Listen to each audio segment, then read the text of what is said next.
রামায়ণের চরিত্র ঘাঁটলে আপনারা দেখবেন কৈকেয়ীকে সবাই ভালো চোখে দেখে না, রামকে বনবাসে পাঠিয়েছিল বলে। কিন্তু তিনজন রাজা দশরথের তিনজন স্ত্রী ছিল, আপনারা জানেন তো?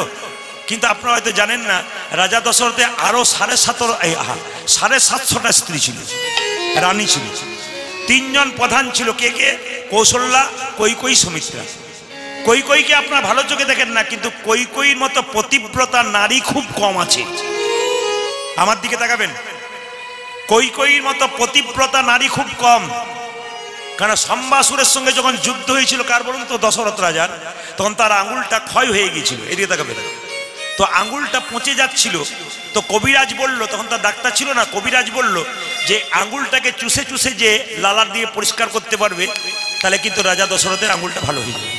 কৌশল্যার কাছে গেল, না স্বামী সব পারবো, এটা পারবো না।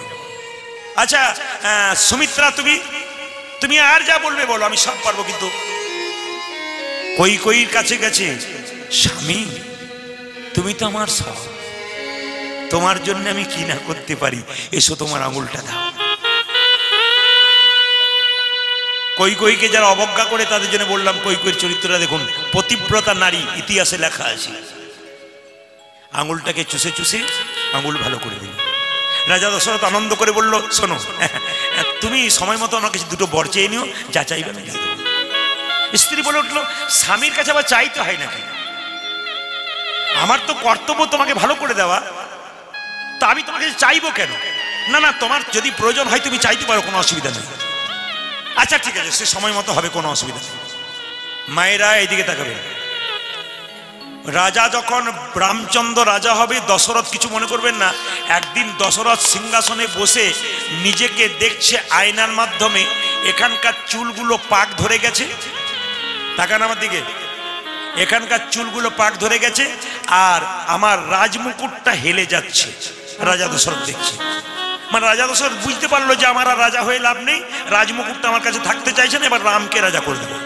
বাবা যখন সংসার চালাতে পারে না, বয়স্ক হয়ে যায়, তখন বলে বাবা ছেলেকে বলে, তুই সংসারে হালটা ধর, উপায় তো নেই, আমি আর পারলাম না, আমার এবার শরীরে কুলাচ্ছে না। রাজা দশরথের অবস্থা ঠিক তাই। কি করলো দেখুন, যখনই রাজমুকুটটা হেলে গেল, মনে মনে ভাবলো এবার তোর দায়িত্ব দিবে। আচ্ছা বাবা কিছু মনে করবেন না, যারা কীর্তন শুনতে এসছেন, সংসার চালাচ্ছেন, সংসারে মালিক হয়ে বসে আছেন, তাদের রাজমুকুটটা হেলছে কখন বুঝবেন বলুন তো? আপনাদের রাজমুকুট কখন হেলে গেছে বুঝবেন? একবারে পরিষ্কার বাস্তব কথা দিয়ে বুঝিয়ে দিই। দাদা ভাই, বাবা, আপনি কাজ থেকে ফিরেছেন রোদ্রে গরমে কষ্ট করে, আপনি রোদ্রে বাড়িতে ফিরলেন, বৌমাকে এক গ্লাস জল চাইলেন, রোদ্রে বাড়ি এসে 1 ঘন্টা পর 1 গ্লাস জল চাইলেন, যখন দেখলেন 1 ঘন্টা পর 1 গ্লাস জল এলো, তখন বুঝলেন আপনারও মুকুটটা কিন্তু হেলে গেছে, আপনাকে সংসার চাইছে না। দেখে নেবেন বয়স্ক বাবা মা যারা আছেন, যখন সংসারে বৌমার কাছে ছেলের কাছে চাইবেন, যখন দেখবেন চাওয়ার সঙ্গে সঙ্গে আসছে না, 1 ঘন্টা 2 ঘন্টা দেরি হচ্ছে, বিরক্ত হচ্ছে, তখন বুঝবেন এরাও আপনাকেও চাইছে না। পাক্কা কথা। রাজা দশরথ বলল, কালকে রামকে রাজা করব। এখন খবরটা চারিদিকে প্রচার হয়ে গেল। কিছু মনে করবেন না, ভালোর পেছনে মন্দ তো থাকে। কৈকেয়ীর খুব আনন্দ হচ্ছে, কিন্তু একজন মেয়ে কৈকেয়ীর কানে বিষ ঢালছে। জোরে বলুন, মেয়েটির নাম কি? জোরে বলুন।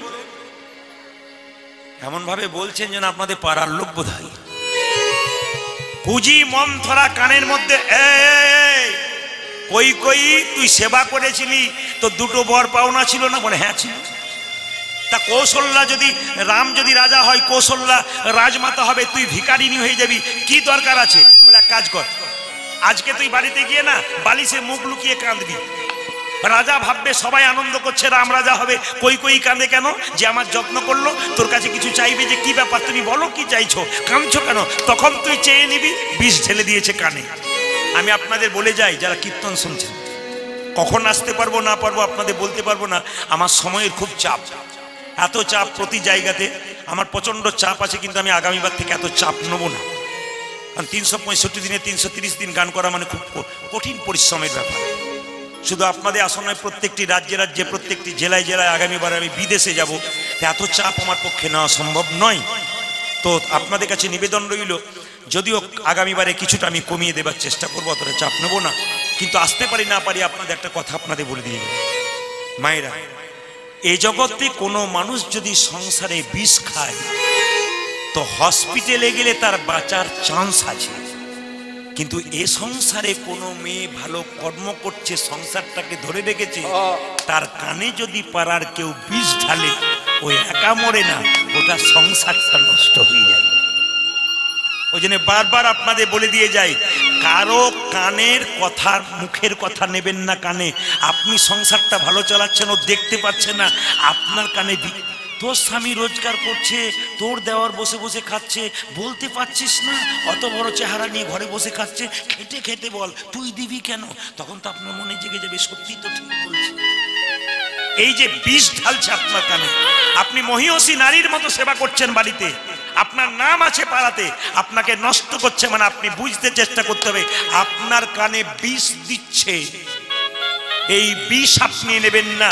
কুজি মন্থরা বিষ ঢাললো, কাঁদ তুই ঘরে বসে বসে। রাজা দশরথ বললো, কই কই কই কই কই, কি হয়েছে কই কই, কাঁদছো কেন তুমি, কি হয়েছে তোমার? আমার দুটো বর পাওনা আছে। কি বর? এক বরে রামচন্দ্রের 14 বছরের বনবাস, এক বরে পুত্র ভরতের সিংহাসন। কই কই, আমি তোমার স্বামী, ইচ্ছা করলে তোমার পা ধরতে পারি, কিন্তু তুমি ছোট, আমি তোমার পা ধরতে পারবো না। অনুরোধ করি, যা করবে করবে, আমার রামকে বনবাসে পাঠিও না। রাম ছাড়া আমি যারা বাঁচবো না, রামে যে আমার হৃদয়, আমি মানি না। রামকে বনবাসে পাঠিয়ে দাও।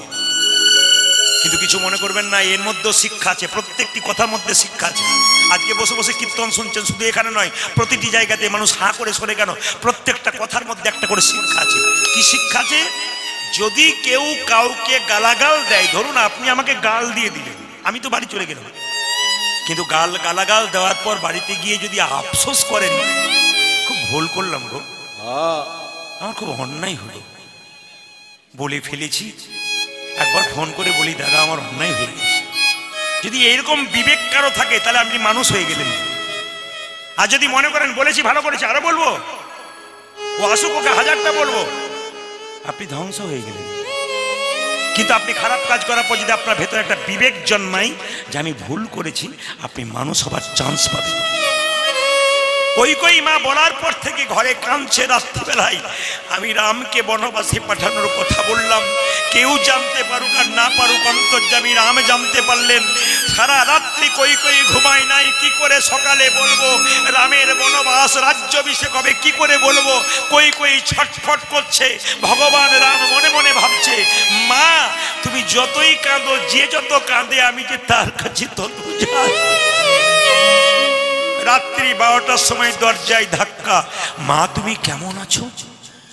রাম, এসেছিস বাবা? হ্যাঁ আমি রাম, দরজা খোলো। কি হয়েছে? তুমি বনবাস চাইতে পারছো না বাবার কাছে, সকালবেলায় চাইতে পারবে না? আমি তোমাকে কথা দিলাম মা, আমি বনবাসে যাব। কি জন্যে জানো? তুমি আমাকে বনবাসে পাঠাও। কত মুনি ঋষি মাথাটাকে নিচের দিকে করে, পাগুলো ওপর দিকে করে আমার জন্য বসে আছে। তুমি যদি আমাকে বনবাসে পাঠাও, তোমার জন্য মুনি ঋষি উদ্ধার হবে।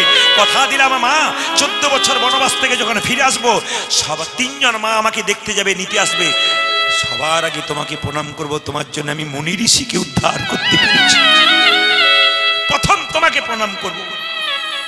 কই কই কিন্তু অনুমতি দিয়েছিল, মা রামচন্দ্র অনুমতি দিয়েছিল, মা তুমি এটা চেয়ে নাও। রামচন্দ্রের 14 বছরে বনবাস হয়ে গেল। ভরত তখন মামার বাড়িতে ছিল, এসে বলল, মা আজ থেকে কথা দিলাম তোমাকে মা বলবো না, রাক্ষসী বলবো। কেন? তুমি আমার দাদাকে বনবাসে পাঠিয়েছিল। মা যদি মায়ের মতো না হয়, সেই মাকে ত্যাগ করা যায়। কই কইকে মা বলে নাই, রাক্ষসী বলেছে 14 বছর। বাবা যদি বাবার মতো না হয়, সেই বাবাকে ত্যাগ করা যায়। ভক্ত প্রহ্লাদ হিরণ্যকশিপুকে ত্যাগ করেছিল। গুরু যদি গুরুর মতো না হয়, সেই গুরুকেও ত্যাগ করা যায়। যদি গুরুর গুরুত্ব না থাকে, সঙ্গে সঙ্গে ভরত বলে উঠলো, মা আমি চললাম আমার দাদার কাছে। বনবাসে গিয়ে বলছে, দাদা তুমি ফিরে চলো। রামচন্দ্র বলছে, না পিতৃ সত্য পরিবারে 14 বছরের জন্য আমি এসেছি, আমি পূর্ণ হবে তবে আমি যাব, কথা রাখবো আমি যাব। সবাই লক্ষ্য করুন, 14 বছর পর রামচন্দ্র বনবাস থেকে আসছে, আর ভরত বলছে আমি সিংহাসনে বসবো না। বলছে, তুই না বসলে রাজ্য চালাবে কি করে? রাজ্য চালাতে হবে, তোকে বসতে হবে। বলছে দাদা যে সিংহাসনে বসেছো আমি সেই সিংহাসনে বসতে পারবো না, আমি যে তোমার ভাই, তুমি যে আমার দাদা। কত ভ্রাতৃত্ববোধ দেখুন। রামচন্দ্র মর্যাদা পুরুষোত্তম ভগবান, তিনি জগৎকে শিক্ষা দিলেন ভাইয়ে ভাইয়ে কেমন সম্পর্ক হয়, ভাই দাদাকে কেমন ভালোবাসে, দাদা কেমনকে ভাইকে ভালোবাসে। এ সংসারে ভাই তো কতখানি দাদাকে ঠকাতে পারে, আর দাদা কতখানি ভাইকে ঠকাতে পারে, এই কারবার তো আমাদের সংসারে চলছে। রামের শিক্ষা আমরা কিনি না, প্রত্যেকটি কথায় কথায় রামের শিক্ষা আছে। তো সবাই লক্ষ্য করুন, যে যেখানে বসে আছেন, ভরতকে বলল তুই যা, যেতে পারি দাদা, তোমার খরম যুগল আমায় দাও। ওই খরম যুগল সিংহাসনে রাখবো আর আমি নিচে বসে থাকবো। কেমন ভাই দেখুন। এখনকার যুগের ভাই হলে বলতো তোকে তো পরোয়া করি না, তুই 14 বছর নয়, তুই 28 বছর থাক, 30 বছর থাক, তুই যত থাকবি তত আমার মঙ্গল, আমি রাজা হয়ে যাবো। কিন্তু বলছে আমি সিংহাসনে বসবো না, সিংহাসনে তোমার খরম যুগল বসাবো, আমি নিচে বসে থাকবো, রাজ্য পরিচালনা করবো।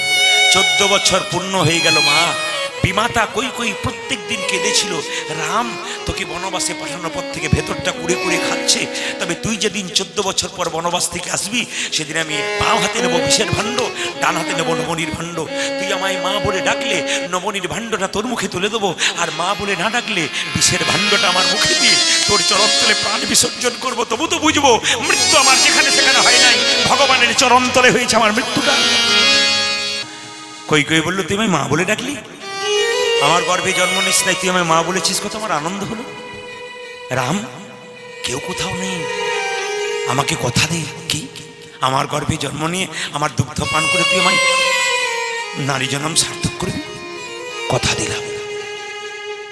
আগামী দা পরে আমি কৃষ্ণ হব, তুমি কংসের কারাগারে দৈব কি হবে, তোমার গর্ভে জন্ম নেব কিন্তু তোমার স্তন দুগ্ধ পান করতে পারবো না।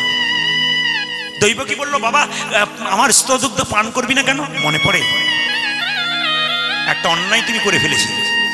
বাবারা জানেন, মনে পড়ে দিলে মনে পড়বে আপনাদের, মায়েরা বলবে। যখন কৌশল্যা দেখলো রাম আমার রাজা হচ্ছে, এই রাম বনবাসে যাচ্ছে, কৌশল্যা তো পাগলিনী হয়ে গেছে, ছুটতে ছুটতে সে এক বাটি দুধ নিয়ে এসেছিল, রাম খা, 14 বছর বনে যাবি, আর তো খেতে বলতে পারবো না, যদি না বাঁচি আমার হাতে একটু দুধ খেয়ে যা। কই তখন দুধের বাটিটাই খেয়ে বলেছিল, দুধ দিবি ছেলে, এত প্রেম কিসের তোর ছেলের মধ্যে, দুধ দিবি তুই? দুধের বাটিটাকে কেড়ে ফেলে দিয়েছিল। ভগবান সেদিন বলেছিল অন্যায় করে ফেললে তুমি। মা দুধের বাটি কেড়ে নিয়েছিলে তুমি, তোমার দুধ আমি গ্রহণ করবো কি করে? মা যদি ছেলে জন্ম দেয়, বাচ্চা যদি মরে যায়, মায়ের স্তনদুগ্ধ দেখবেন আপনা আপনি গড়গড় করে পড়ে। কিংবা কোনো মা বাচ্চা জন্ম দিয়ে তার বাচ্চাকে কেউ নিয়ে চলে যায়, তাহলে তার মায়ের স্তনদুগ্ধ দেখবেন গড়গড় গড়গড় করে মাটিতে পড়ে। তো কই বলেছিল যে আমি যখন দৈবকী হব তুই কৃষ্ণ হবি, জন্ম নিবি, আমার কোলে দুগ্ধ পান করবি না, সেই দুগ্ধ যে মাটিতে গড়গড় করে পড়বে, ওটার অবস্থা কি হবে? রামচন্দ্র বলল, মা কথা দিলাম, যে মাটিতে তোমার স্তনদুগ্ধ পড়বে, সেই মাটিতে কলিযুগে মহাপ্রভুর যে ভোগ হবে, সেই ভোগের মালসাটা তৈরি হবে ওই মাটি থেকে। এই যে আপনারা ভোগের মালসাগুলো দেখছেন, এই মালসাটা কোথা থেকে তৈরি হলো? মাটিটা ওই কই যে দৈবকী হলো, স্তনদুগ্ধ মাটিতে পড়েছিল, ওই মাটি থেকে জন্ম নিল মালসা। প্রত্যেকটি কথার মধ্যে একটা একটা করে তত্ত্ব আছে, যুক্তি আছে, শুধু জানার জন্য আসতে হবে। আমি বারবার সবার কাছে একই কথা বলি, কীর্তন শুনতে আসবেন, জানবেন, শুনবেন, অপর কি বলবেন। ছেলেকে দুর্গা ঠাকুর দেখাতে নিয়ে গেছেন, যদি জিজ্ঞেস করে দুর্গার 10টা হাত, কার্তিকের 2টো কেন বাবা? ধরুন আপনি বাবা হয়েছেন, আপনি ছেলেকে দুর্গা মন্দিরে নিয়ে গেছেন, এখন যদি প্রশ্ন করে আপনার বাচ্চাটা যে সরস্বতীর 2টো হাত, লক্ষ্মীর 2টো হাত, দুর্গা কেন 10টা হাত, আপনি কি বলবেন? ওসব জেনে তো লাভ নেই, চল বাড়ি চল। আপনাকে জানতে হবে না, ধর্ম করবেন, ধর্ম সম্পর্কে জানবেন না, প্রবীণও জানছে না, নবীনও জানছে না, ধর্মটা তো নিচের দিকে চলে যাচ্ছে। অন্যান্য ধর্মের মানুষ বাচ্চা থেকে দেখতে পাচ্ছে, আমি কিছু মনে করবেন না, বাচ্চা থেকে জেনে গেছে সবকিছু, আমি যাচাই করে দেখে নিয়েছি, বাচ্চা থেকে জেনে গেছে, আমাদের জানতে পারছি। এই জন্য আপনাদের কাছে নিবেদন রইল, কথা দিলাম মা, আগামী কলিযুগে তুমি হবে সচিমাতা, আমি হবে মহাপ্রভু। তোমার গর্ভে জন্ম নিয়ে তোমার স্তনদুগ্ধ পান করে তোমার মনোবাসনা পূর্ণ করব। মহাপ্রভু বুঝিয়ে দিলেন যুবতীর কোল কাকে বলে। যুবতী বলতে আমরা মেয়েদেরকে বোঝাই। মহাপ্রভু ওই যুবতীর কথা বললেন না। কীর্তন শুনতে গেলে ভক্তি ভরে শুনতে হয়, মন লাগিয়ে শুনতে হয়। যিনি মন লাগিয়ে শুনবেন তার জীবনে শান্তি আছে। কীর্তনের যে কি মজা, শুধু রসটাকে দিতে পারলেই মজা। এই সকালবেলায় আপনারা এসেছেন সমস্ত কাজ রেখে গোবিন্দের নাম শুনতে, এ বড় আনন্দের বিষয়। কিন্তু সবাই আসতে পারে নাই, আপনারা যারা আসতে পেরেছেন তারা ভাগ্যবতী এবং ভাগ্যবান। কাল থেকে এই সুযোগটা আপনারা পাবেন না, আজকে যেটা পেয়েছেন। তবে বাড়ি বাড়ি দু চারটা করে যারা কুটুম্ব এসছেন তারাই প্রথম এসছেন, বাড়ির লোকগুলো আসতে পারে নাই, রান্না করতে হবে বলে আর কি। তো আসতে পেরেছেন, আপনাদের বলে যাই যুবতীর কোল কাকে বলে। যুবতী বলতে মেয়েদেরকে বোঝাই না, ওই যুবতী বলে না।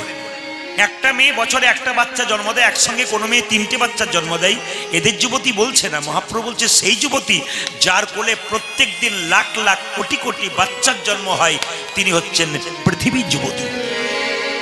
এই যুবতীর কোলে আমাদের জন্ম হয়েছে, এই যুবতীর কোলে সংসার যাপন করব, এই যুবতীর কোলে শ্মশানের চিতাতে নিতাই গৌর হরিবোল বলে চলে যাও। এ হলো যুবতীর কোল। মাগুর মাছের ঝোল কাকে বলে? বাজার থেকে কিনে আনা মাগুর মাছ নয়, 700 টাকা 1000 টাকা কেজি মাগুর মাছ, ওই ঝোল নয়। আমাদের আত্মীয় স্বজনে মরে গেলি তারে বিরহ ব্যথায় আমরা কাঁদি, কিন্তু কোন কৃষ্ণ ভক্ত যদি একবার হা গৌর প্রাণে গৌর একবার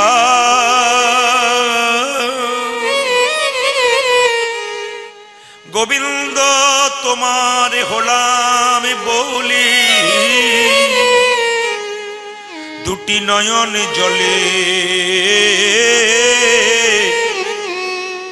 দুটি নয়ন জলে ভাসতে পারে, তার চোখের জল যদি মুখের মধ্যে প্রবেশ করে, ওটাই হচ্ছে মাগুর মাছের ঝোল। সংসারের জন্য কেঁদো না মা, কাঁদবে যদি তবে ভগবানের জন্য।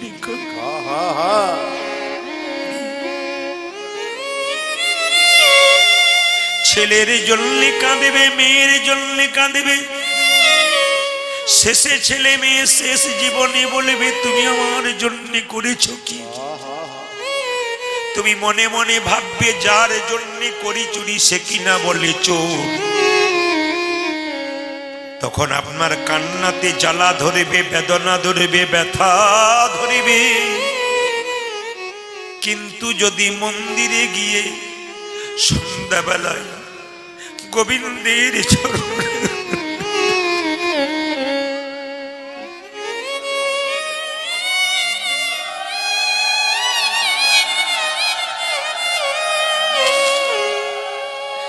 সন্ধ্যাবেলায় গোবিন্দের চরণে তলে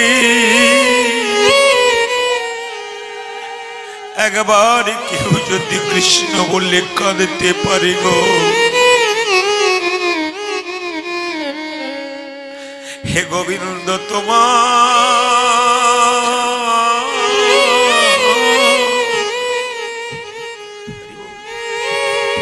হে গোবিন্দ তোমার হলাম বলি,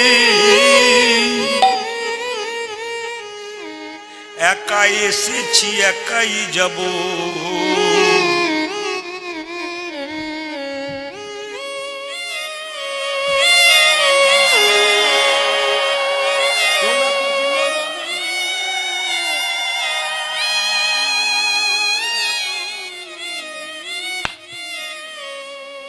একাই এসেছি একাই যাব বলি, আমার জীবনে আর কেউ নাই।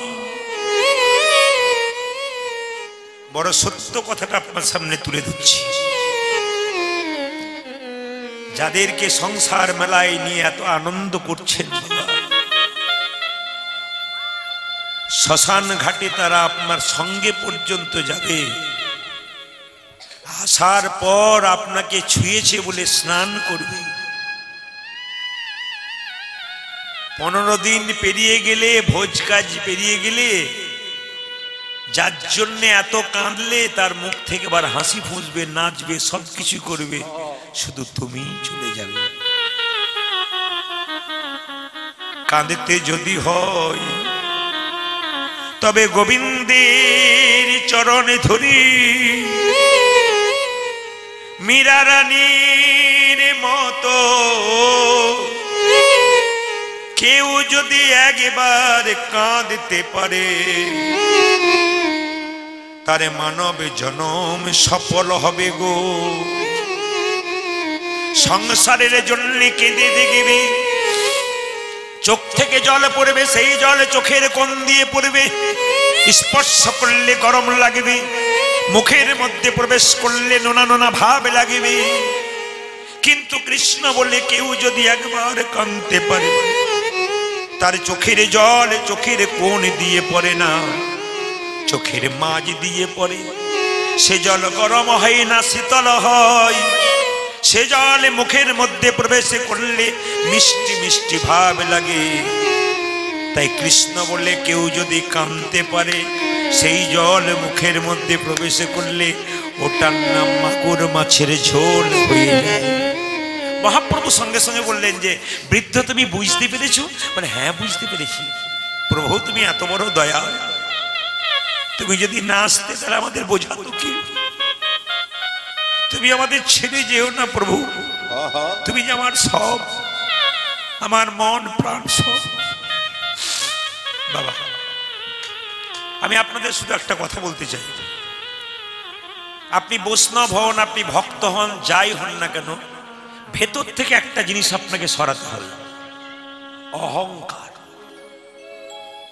যদি মনে করেন আমি নিরামিষ খাই, ও খাই না, আমি একাদশী করি, ও করে না, আমি বড়, ও ছোট, যাও, তোমার সঙ্গে কোনো সম্পর্ক নেই, আমাকে ছোবে না, যাও তো।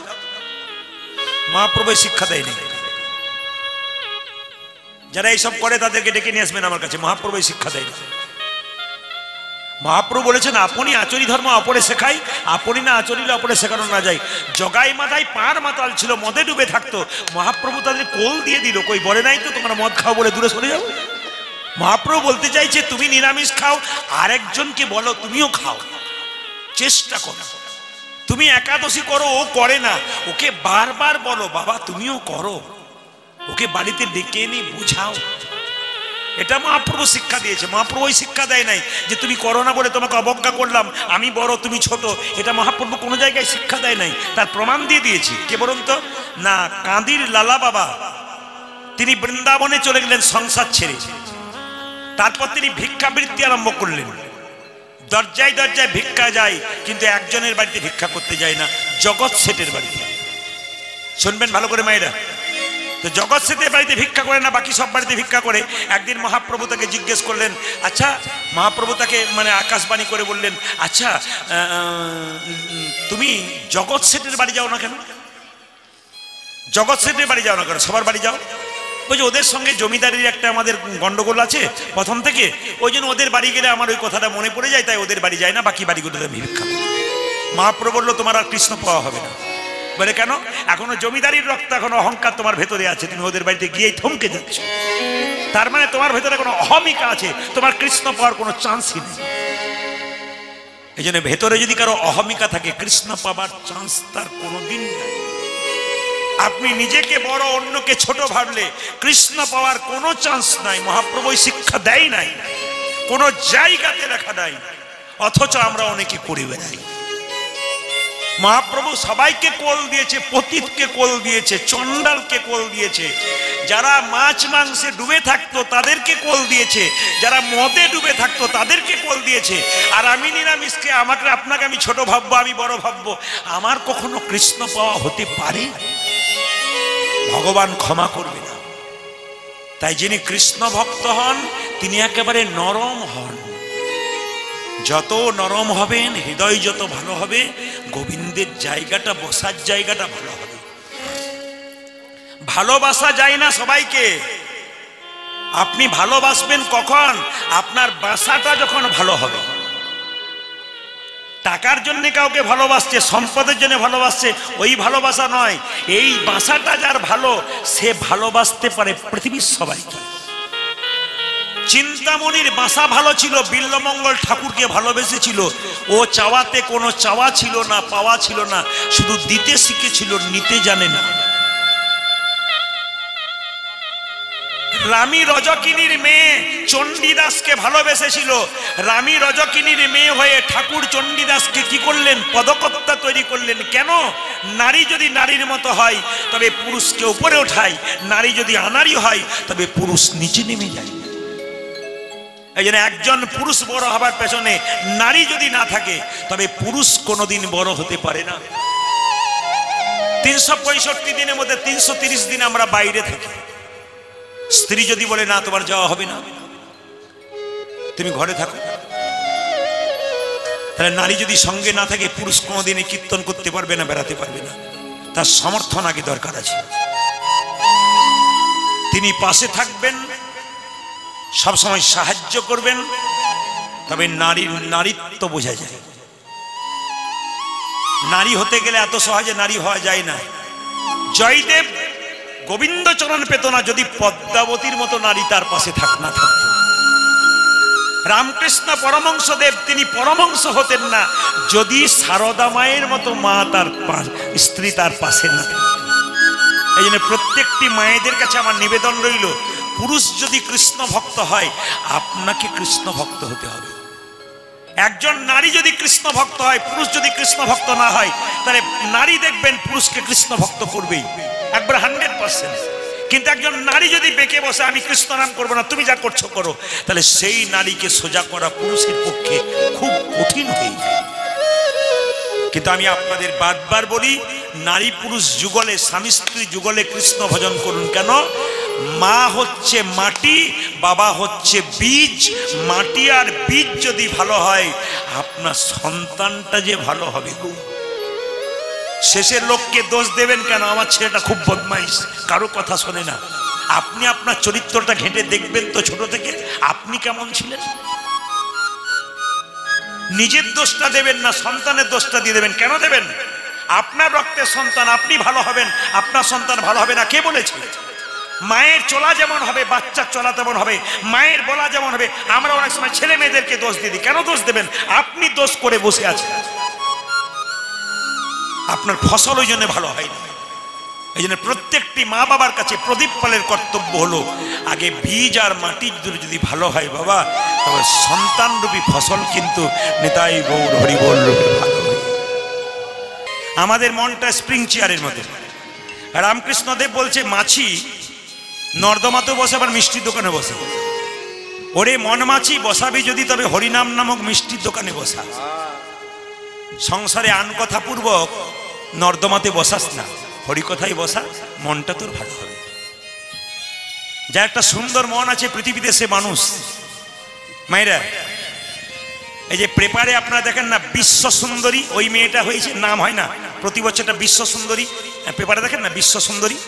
ওই মেয়েটা কি বিশ্বের সব চাইতে দিকে সুন্দরী না? ওর চাইতে সুন্দর সুন্দর মেয়ে আছে, কিন্তু ওকে বিশ্ব সুন্দরী বললো কেন?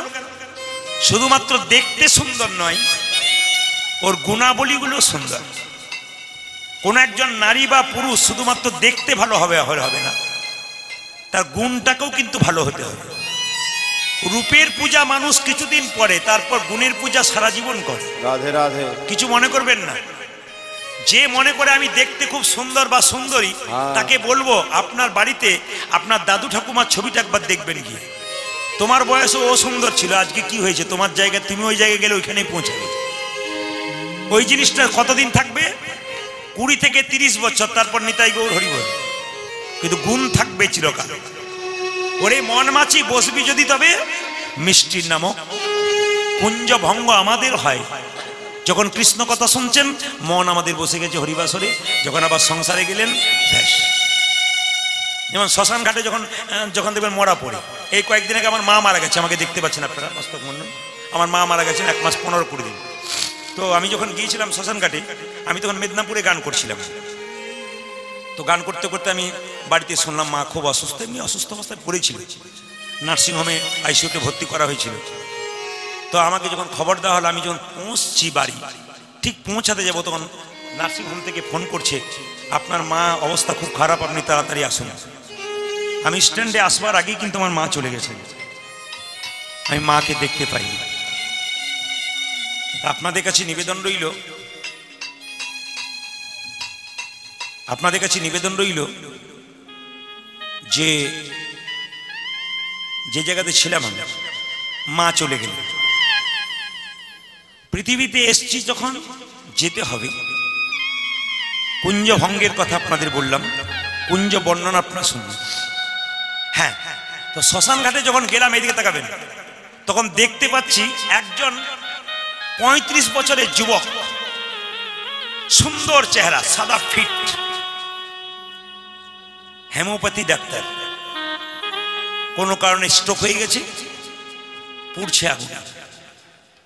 অনেকেই দেখছে আর বলছে আমাদের সঙ্গে যারা গিয়েছিল, আহ কি সুন্দর চেহারা রে, কত টাকার মালিক, এই 4টে গাড়ি আছে, বাড়ি আছে, জানি, বিরাট ব্যাপার।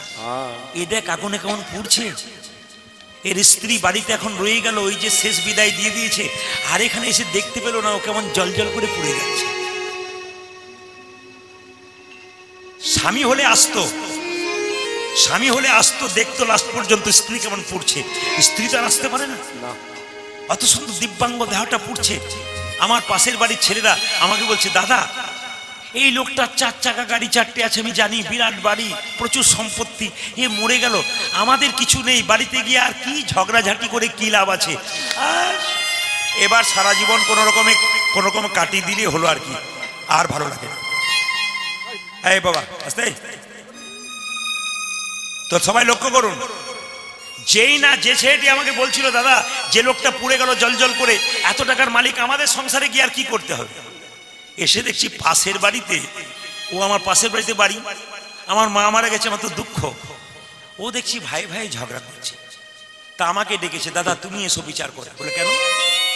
আমি শ্মশান ঘাট থেকে এসে দেখলাম আমার 2 হাত জায়গা ঢুকিয়ে আমার দাদা দেওয়াল তুলছে, ও ভেবেছে কি রক্ত থাকতে আমি 1 ফোঁটা জায়গা ছিল।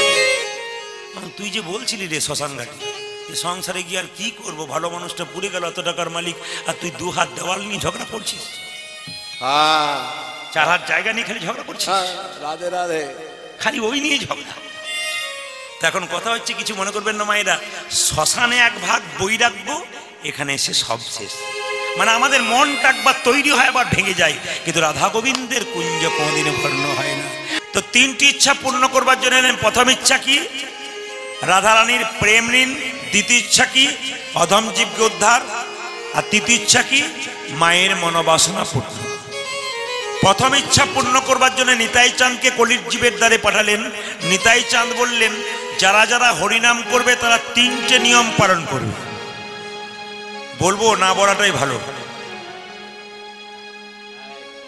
আপনাদের আসলে লক্ষণ ভালো আছে, বিড়াল আসছে, কুকুর আসছে, না না এগুলো ভালো লক্ষণ, খারাপ না। তো সবাই লক্ষ্য করুন, এসব কিন্তু মহাপ্রভুর ভক্ত। তো নিতাই চাঁদ বলল, যারা যারা হরিনাম করবে 3টে নিয়ম পালন করবে। প্রথম হচ্ছে নিরামিষ খেতে হবে। আপনারা সব খান তো? 2-4 জন মাথা নড়াচ্ছে বা ওর দিকে তাকাচ্ছে, তুই বল, ও বলছে তুই বল। দাঁড়ান বলে দিই, একবারে যুক্তির কথা বলবো। কিন্তু নিরামিষ যারা খাবেন তারা কীর্তন করবেন, কীর্তন শুনবেন। আমি বলি নাই বাবা, নিতাই চাঁদ। তো নিরামিষ খাই যারা, কিছু মনে করবেন না, এ আমাদের মধ্যে একটা ধারণা আছে, আমাদের ওইদিকে কথা বলি, একটা মেয়ের 26 বছর বয়স, তার 3 বছরের বাচ্চাকে কোলে নিয়ে নিরামিষ খাওয়ায়। মেয়েটি তিলক নিয়েছে, মালা নিয়েছে, আমার পাশের বাড়িতে তিলক নিয়েছে, মালা নিয়েছে, মেয়েটি বাচ্চাটিকে নিরামিষ খাওয়াই। ওরা কোনদিন আমিষ খায় না, কিচ্ছু খায় না। তো পাশের বাড়ি একটা মেয়ে বলছে, দেবদি বাচ্চাটা দুর্বল হয়ে যাবে, তখন বুঝবি মজা। মেয়েটির কেমন উত্তর দেখুন, বলছে বাচ্চাটা আমার না তোমার? বাচ্চা তো আমার। তোমারও তো ব্যথা হচ্ছে কি জন্য আমার বাচ্চার জন্য, আমি কি খাওয়াবো না খাওয়াবো, মানে আমরাও খাই, তুইও আমার দলে আয়, এইটা আমাদের ব্যাপার। আর অন্য ধর্মের মানুষ দেখবেন যদি ধর্ম করে তো পেছনে ওরা দেখবেন 10 জন সাহায্য করে, আমি না পারি তোরা কর। আর আমাদের ধর্মে একজন ধর্ম করলে তার পেছনে 50 জন লেগে যায় যাতে তুই ধর্ম না করতে পারিস। একবারে সঠিক প্রমাণ দেখে নেবেন আপনি। আপনি ধর্ম করবেন তার জন্য আমার কত কষ্ট, আপনি ধর্ম করছেন, আমি মাছ মাংস ডিম খেয়ে বেড়াচ্ছি, আপনি নিরামিষ খাচ্ছেন, আপনাকে দেখে আমার বড় কষ্ট হচ্ছে। এটা আমাদের সবচেয়ে লজ্জা এইটাই, যেটা অন্য ধর্মে নাই। যে যেখানে বসে আছেন মন দিয়ে শুনবেন। আবার দেখবেন যদি তিলকমালা করে, ওই মেয়েটি তিলকমালা করে যায়, আমাদের রাস্তা দিয়ে পেরিয়ে যায়, আমার খুব ভালো লাগে যে তুমি কীর্তন করি, আস্তে আস্তে আস্তে শুনবেন, আমার খুব ভালো লাগে যদি কীর্তন করি। মেয়েটি তিলক নিয়েছে, আসলে ওদের বংশজাত ব্যাপার। আসতে ওই মেয়েটি যে বংশ থেকে এসছে, ওর বাবা মা সব ওই নিরামিষ ভোজি আর কি। তো আমার পাশের বাড়িতে 5 জন মেয়ে চাপা কলে বাসন ধুতে ধুতে বলছে, দিদি হারানের বইয়ের কি ঢং দিদি, মালা তিলক করেছে, ভগবান বোধহয় আগে পেয়ে যাবে ও। না না, এই যে ব্যাপারগুলো আছে আপনাদের কাছে নিবেদন রইল, যদি আপনি কৃষ্ণ ভক্ত হয়ে যান, আপনার পেছনে 5 জন লেগে যায়, আপনি ভাববেন হাতি চলে বাজার, কুত্তা ভুকে হাজার। হাতি রাস্তা দিয়ে যায়, কুকুর ঘেউ ঘেউ করে, হাতিকে কুকুরের দিকে তাকায়। কৃষ্ণ ভক্ত তো হাতির মতো, নিন্দুকগুলো তো কুকুরের মতো, ওদের দিকে তাকালে হাতি কখনো ছোট হয়ে যায় না, হাতি বড়ই থেকে যায়। তাই কৃষ্ণ ভক্ত হবেন আপনি, আপনাদের কাছে নিবেদন রইল, পেছনে কি বলছে ওটা দেখে লাভ, আস্তে আস্তে আস্তে, পেছনে কি বলছে দেখে লাভ নেই। আসলে কিছু মনে করবেন না মায়েরা, নিন্দুক যারা, আস্তে, নিন্দুক যারা, নিন্দা রক্ত যাদের শরীরে বইছে, আপনি মুখ বন্ধ করতে পারবেন না, ও আপনার নিন্দা করবে। একবারে পাক্কা কথা, নিম পাতাকে যতই মিষ্টি রসে ভেজান, ওর কিন্তু তেতো জীবনে যাবে না। আমাদের পাশের বাড়িতে একটা বড় ভোজ হয়ে গেল, একজন বয়স্ক কাকা আছে, খুব নিন্দুক, যার বাড়িতে খাই কিছু না কিছু বলবে।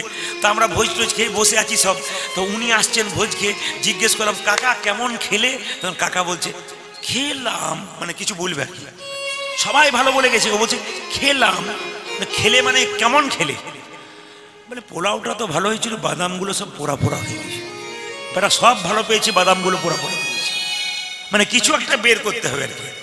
তা নিন্দুকের দিকে তাকালে হবে না বাবা, কৃষ্ণ ভক্ত হবেন, নিন্দুক হাজার কথা বলবে, ওদের দিকে তাকাবেন না, আপনি হা গোবিন্দ বলে ডাকুন, তিনি আপনার পাশে যদি থাকেন, সম্বন্ধবোধ তৈরি করুন ভগবানের সঙ্গে।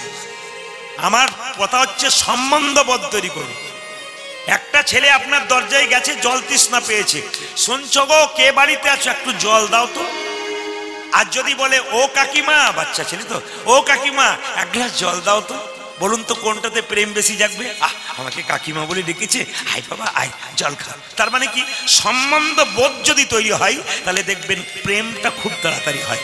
ভগবানের সঙ্গে সম্বন্ধ করতে পারেন, সন্তান রূপে ভালোবাসতে পারেন, যদি কারো স্বামী নাই তাকে পতিরূপে ভালোবাসতে পারেন, যদি কোনো ভাই নেই তাকে ভাই রূপে ভালোবাসতে পারেন, যদি কারো বন্ধু নাই ভগবানকে সখা রূপে ভালোবাসতে পারেন। ভগবান বললেন যে যেমন ভাবে আমাকে ভালোবাসবে আমি তার কাছে সেরকম যাব। এই জন্য ভগবানের সঙ্গে সম্পর্ক তৈরি করুন, যেমন সম্পর্ক করবেন গোবিন্দ আপনার কাছে আসবে।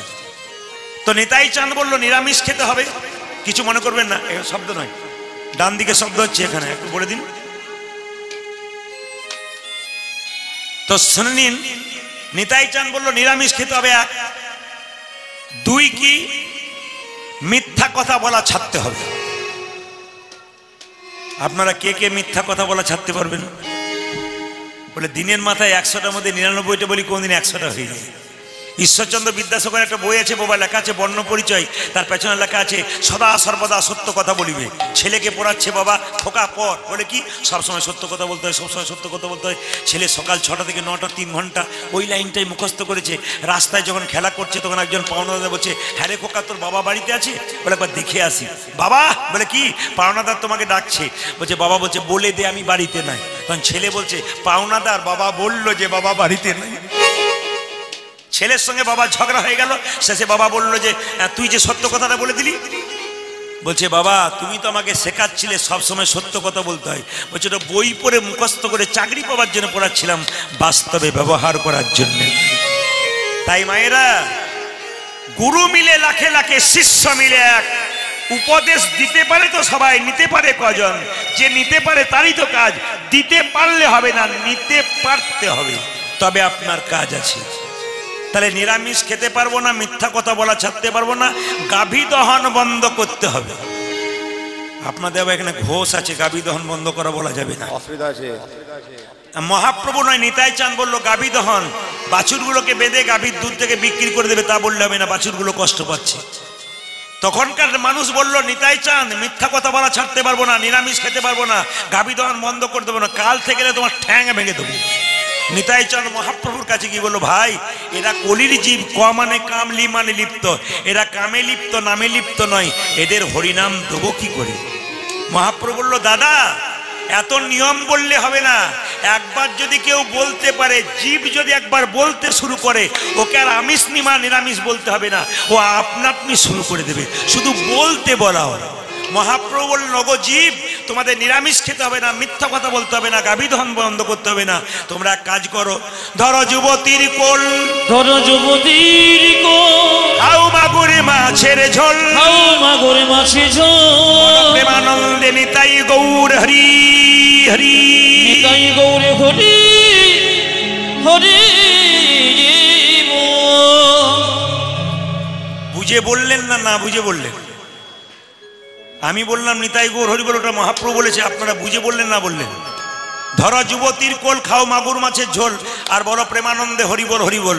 তা আপনারা যে হাতটা তুলে দিলেন, যুবতীর কোল কাকে বলে আর মাগুর মাছের ঝোল কাকে বলে?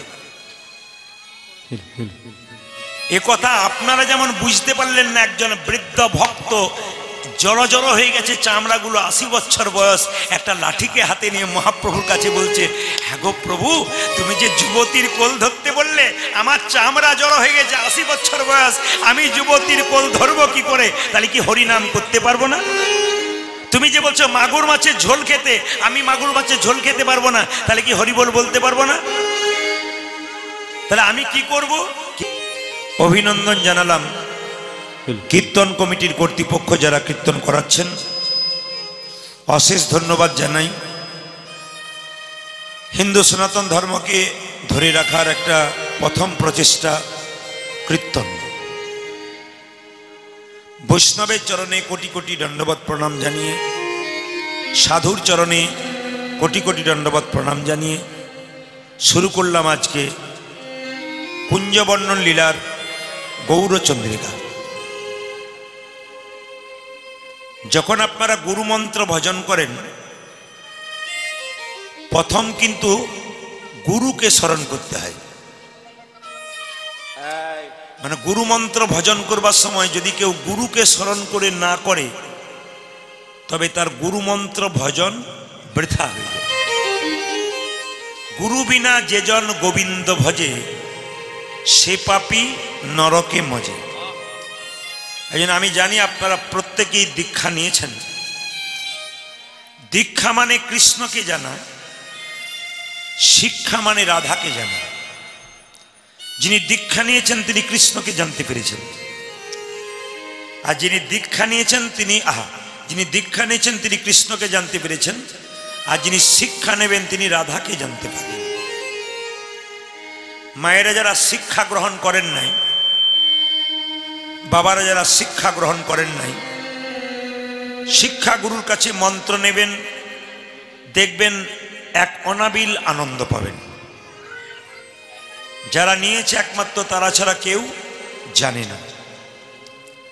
গৌরচন্দ্রিকা করা হয় এই জন্যে, বৃন্দাবনে প্রবেশ করবার আগে মহাপ্রভুকে স্মরণ করতে হয়, যিনি শচীগর্ভ সিন্ধু পাবনবতরী মহাভাবাকৃত নবদ্বীপ চন্দ্র গৌরহরি, যার কৃপা বলে আপনারা হরিবাসর তৈরি করতে পেরেছেন, যার কৃপা বলে আমরা হরিবাসরে আসতে পেরেছি।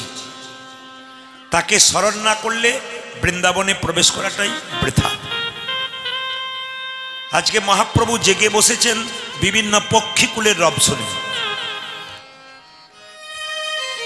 আমরা বিভিন্ন জায়গায় কীর্তন করতে যাই, ঘুমটা আমাদের কম। ভাবছেন প্রদীপ পাল 6টায় গান শেষ করেছে, 9টায় ঘুমিয়ে পড়েছে, আবার সকালে উঠেছে কীর্তন করছে, তা নয়। সেই রাত্রিতেই জেগে থাকতে হয়, 12টা-1টা পর্যন্ত ঘুম আসেই না আমাদের। তো আজকে কীর্তনের শব্দ শুনে জাগলাম। বাড়িতে থাকলে এখন দেখবেন কাঠের দরজা জানলা নেই, তো কাঁচের। তো বাড়িতে থাকলে যত রাত্রিতেই বাড়ি ফিরে কেন, সকাল 5:30টার সময় একজন ঘুম ভাঙায়। হ্যাঁ, ওই কাঁচের মধ্যে সে ঠুক ঠুক ঠুক ঠুক করতে লাগলো, মানে ও ভাবছে যে আমার ছবিটা দেখছে, ওর ছবিটা দেখছে, ও ঠুক ঠুক করছে, ব্যাস বলছে কে যেন ধাক্কা দিচ্ছে। তা আমাদের যেমন পাখির ওই ঠুকঠাক শব্দে ঘুম ভেঙে যায়, মহাপ্রভু আজকে পাখির কিচিরমিচির শব্দে ঘুম ভেঙে গেল। মহাপ্রভু শয়ন করে আছেন, জেগে বসলেন। পদকর্তা বলছেন, দেখো দেখো মহাপ্রভুর শরীর থেকে একটা উজ্জ্বল নীলমণি জ্যোতি বেরোচ্ছে। তাহলে যিনি গৌর, তার মধ্যে আবার কৃষ্ণের মতো জ্যোতি বেরোচ্ছে কেন? একটু জেনে নিন। যিনি আমাদের মহাপ্রভু, তিনি কে? রাধা কৃষ্ণ মিলিত তনু, অন্তে কৃষ্ণ বাইরে রাধা, তিনি হচ্ছেন গৌরাঙ্গ। তা কেন তিনি কৃষ্ণ এবং রাধা হয়ে এখানে এলেন? একদিন বৈকুণ্ঠ ধামে রাধা গোবিন্দ যুগলে বসে আছেন। রাধারানী গোবিন্দের চরণ সেবা করছে। হঠাৎ রাধারানী বলছে, বধূ, গত রাত্রিতে একটা স্বপ্ন দেখলাম। কি স্বপ্ন দেখেছো? দেখলাম কলির জীবের দ্বারা একটা গৌর মূর্তি ভেসে বেড়াচ্ছে। এ স্বপ্ন দেখলাম কেন? ভগবান বললেন, রাধে, তুমি ভুল স্বপ্ন দেখনি, তুমি ঠিকই দেখেছো। বলে কেন? আমি কলির জীবের দ্বারে গৌর হব, আর রাধে রাধে বলে কেঁদে কেঁদে বেড়াবো। রাধে রাধে বলি কেঁদে কেঁদে বেড়াবো। তোমার প্রেমের ঋণ শোধ করব, প্রেমের ঋণ শোধ করিব। আমি রাধে রাধে বলে কলির দ্বীপের দ্বারে গড়াগড়ি দেব। রাধারানী বলছে, বধূ, যে অঙ্গে চন্দন লেপন করতে গিয়ে আমার মাঝে মাঝে ভয় হয়, যদি অঙ্গে একটু আঁচড় পেয়ে যায় কত ব্যথা লাগে। তোমার ওই সোনারঙ্গ যখন নবদ্বীপের মাটিতে গড়াগড়ি যাবে, না জানি তোমার সোনারঙ্গে কতখানি লাগবে। আমি তোমায় একা যেতে দেব না, আমি তোমার সঙ্গে যাব। রামচন্দ্র 14 বছর পর বনবাস থেকে আসছে, ভক্তগণ সবাই মিলে গাইছে, রঘুপতি রাঘব রাজা রাম পতিত পাবন সীতারাম। উলধ্বনি। জয় জয় রঘুপতি রাঘব রাজা রাম পতিত পাবন সীতারাম। জয় রঘুপতি রাঘব রাজা রাম পতিত পাবন সীতারাম। জয় জয় রঘুপতি রাঘব রাজা রাম পতিত পাবন সীতারাম। ईश्वरी अल्लाह तेरे नाम सबको सुमति दे भगवान। ঈশ্বরে আল্লাহ তেরে নাম সবকো সুমতি দে ভগবান। ईश्वरी अल्लाह तेरे नाम सबको सुमति दे भगवान। ঈশ্বরে আল্লাহ তেরে নাম সবকো সুমতি দে ভগবান। রঘুপতি রাঘব রাজা রাম পতিত পাবন সীতারাম। জয় জয় রঘুপতি রাঘব রাজা রাম পতিত পাবন সীতারাম।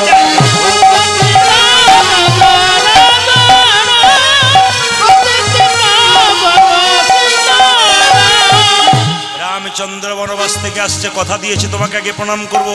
দেবী মাতা কই কই মনে মনে ভাবছে, তুই যদি আমাকে প্রণাম না করিস, আমাকে মা বলে না বলে রাখিস, বিষ আমি তুলে দেবো আমার মুখে। মা বললে তোকে আমি নবনী তুলে দেবো। কেঁদে কেঁদে বলছে, রাম একবার আমায় মা বলে ডাক, আমার নারী জনম ধন্য হবে। একবার আমার মা বলে ডাক, নারী জনমে ধন্য হবে। একবার আমায় মা বলে ডাক, নারী জনমে ধন্য হবে।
এসেই জড়িয়ে ধরেছে মা।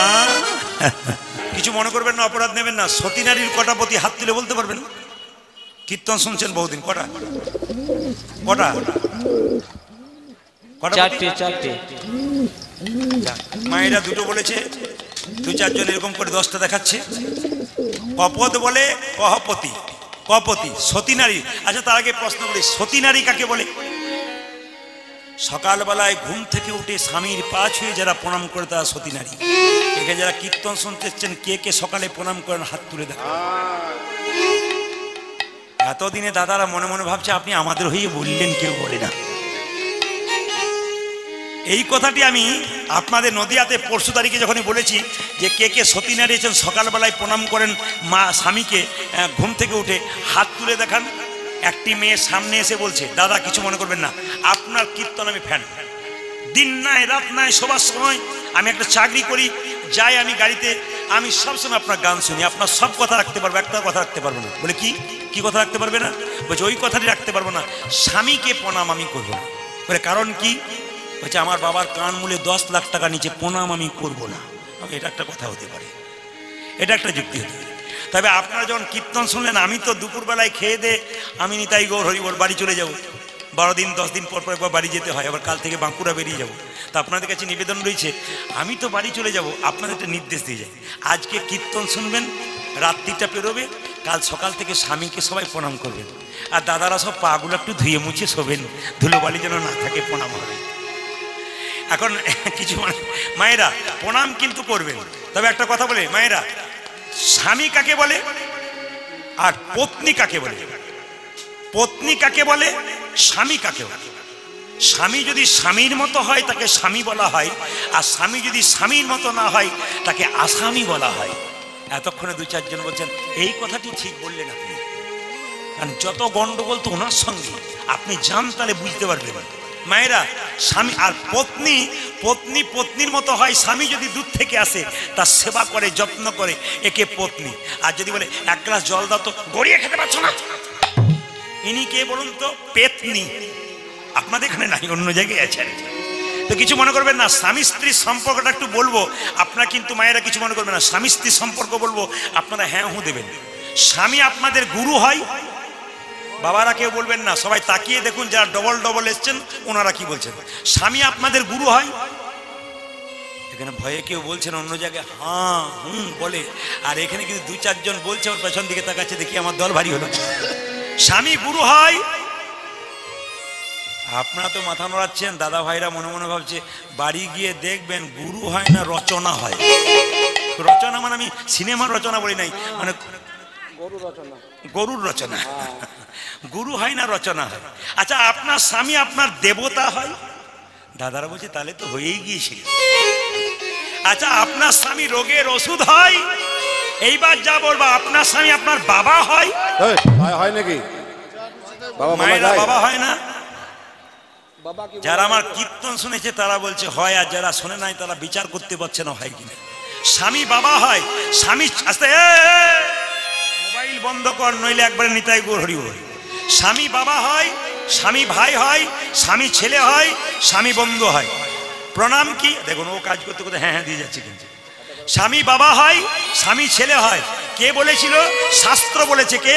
বিষ্ণুপ্রিয়া নিমাইকে বলেছিল।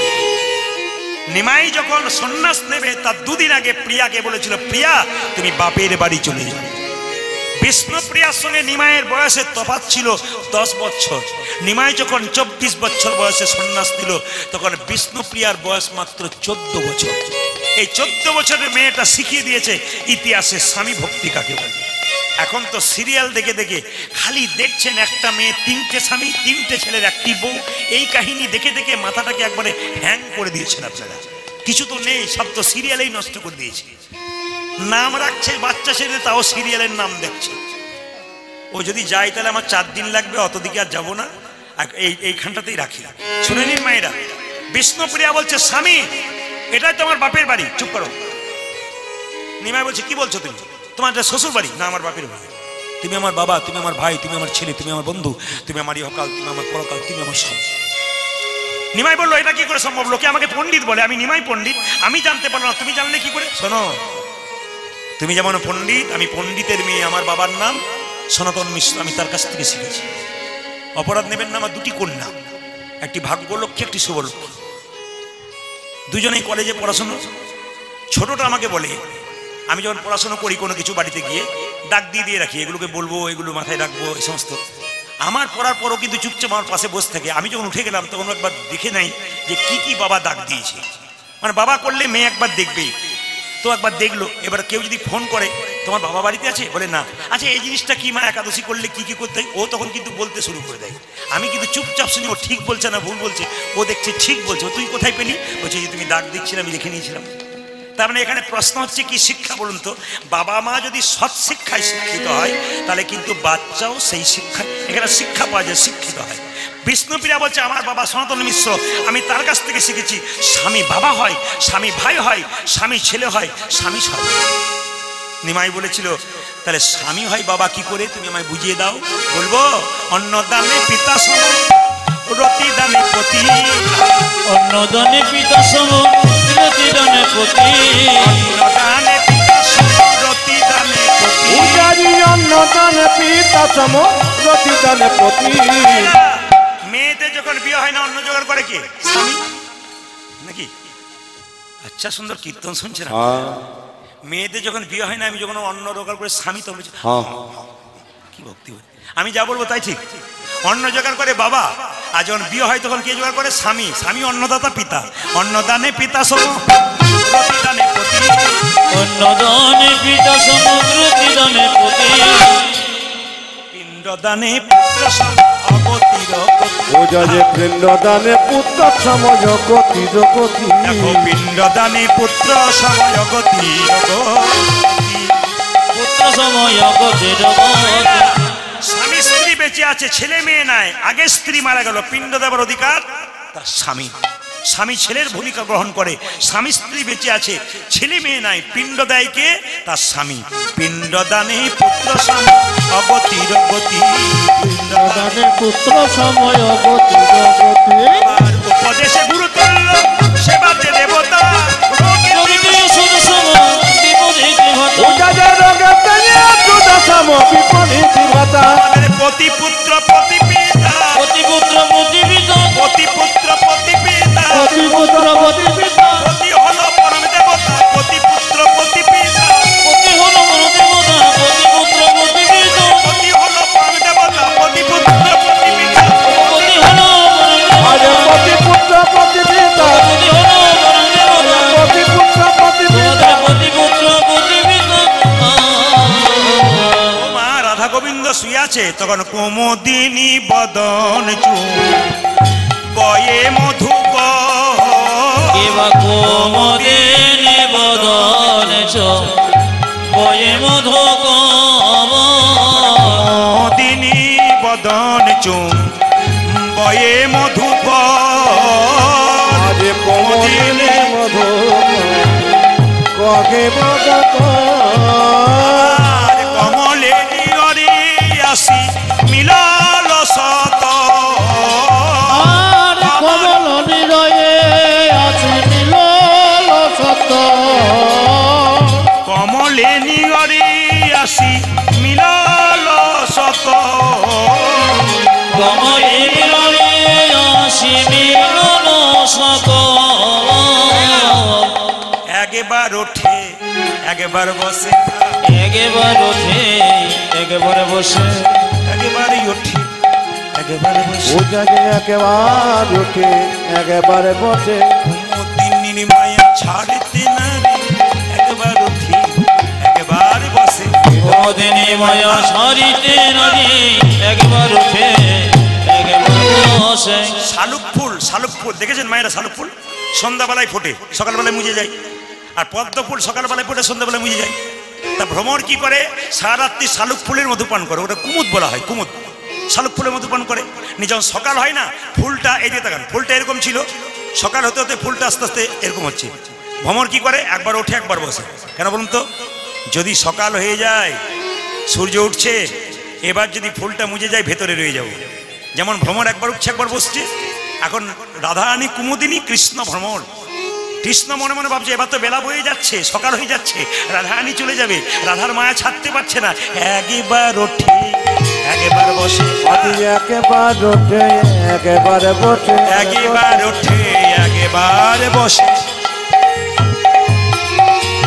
একবার ওঠে একবার বসে, একবার ওঠে একবার বসে, কুমুদিনীর মায়া ছাড়তে না রে, একবার ওঠে একবার ও বসে, যে কুমুদের মায়া ছাড়তে না রে, একবার ওঠে একবার বসে, শেখর শেখরি কহে হাসিয়া হাসিয়া, অবশ্যে খরচে করি কহে হাসিয়া হাসিয়া, শেখর শেখরি কহে হাসিয়া হাসিয়া, পূজা যে সকল সে করে নাচে হাসিয়া হাসিয়া, চোর হয়ে সাধুর মতো রয়েছ সুতিয়া, চোরে হয়ে সাদর মত রয়েছ সুখিয়া, চোর হয়ে সাধুর মতো রয়েছ সুতিয়া, পূজা যে চলে হয়ে সাধুর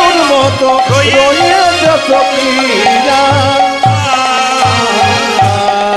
বলি চোর হয়ে সাধু কবে হলে, আজ চোরে হয়ে সাধু কবে হলে গে, আসুন, আসুন। হ্যাঁ ও নগরে যাবেন, চোর হয়ে সাধু কবে হলে, চোর হয়ে সাধু কবে হলে হে, চিরকালী চোর ছিলে, চোর হয়ে সাধু কবে হলে, চিরকালী চোর ছিলে। চোর হয়ে সাধু কবে হলে হে, এরা সবাই মিলে বলো, রাধা রানী কি, শ্যাম সুন্দর কি, মদন মোহন কি। এখন নগরে যাচ্ছে, আপনার সবাই মিলে একবার নাম কীর্তন করে নিন, ভজ গৌরাঙ্গ, সবাই মিলে একসঙ্গে হাত তুলে করুন, সবাই মিলে একসঙ্গে।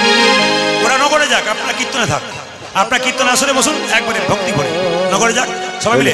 ভজ গৌরাঙ্গ লহ গৌরাঙ্গ জপ গৌরাঙ্গের নাম রে, উলধ্বনি ভজ গৌরঙ্গ জপ গৌরঙ্গ লহ গৌরঙ্গে নাম রে, আজ ভজ গৌরাঙ্গ ভবরাঙ্গ লহ গৌরাঙ্গীর নাম রে, একবার ভজ গৌরাঙ্গ লহ গৌরাঙ্গ জপ গৌরাঙ্গের নাম রে, হরি ভজ গৌরঙ্গ লহ গৌরঙ্গ লহ গৌরঙ্গে নাম রে, যে জানা গৌরাঙ্গ ভজে সে হয় আমার প্রাণ রে, আয়োজিতে যে জনাগ রঙ্গ ভজে সে হয় আমার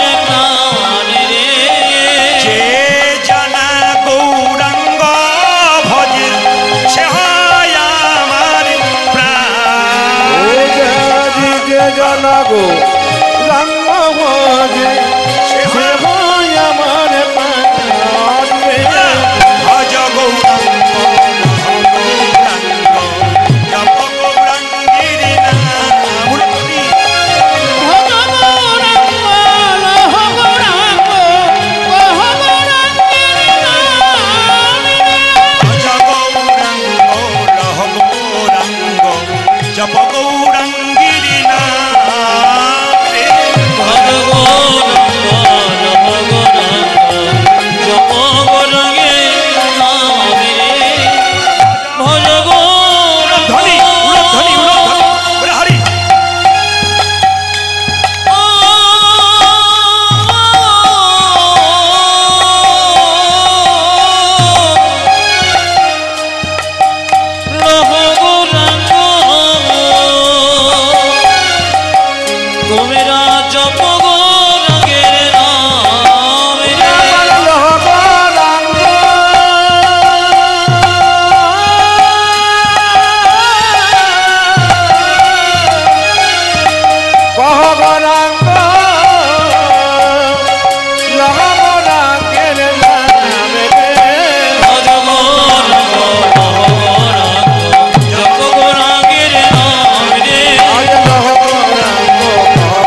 রাধারানী কটা বান্ধবী ছিল? 8 জন প্রিয় বান্ধবী, বাকি অনেক ছিল 8 জন প্রিয় বান্ধবী। তো রাধারানী আর গোবিন্দ স্নান করে আছে। ললিতা, বিশাখা, চিত্রা, চম্পকলতা, ইন্দুরেখা, তুঙ্গবিদ্যা, সুদেবী আর রঙ্গদেবী এরা কি করছে? দেখছে এক এক করে যে রাধা গোবিন্দ কেমন করে শুয়ে আছে। একটু দর্শন করুন সবাই। রাধা গোবিন্দ শুয়ে আছে। তো ললিতা গিয়ে বলছে, আমি কি দেখলাম জানিস? আমি কি দেখলাম? কুসুম সেজ পরি কিশোরী কিশোর, কুসুম সেজ পরি কিশোরী কিশোর, ওরে কুসুম সেজ পরি কিশোর কিশোরী, কুসুম সেজ পরি কিশোরী কিশোর।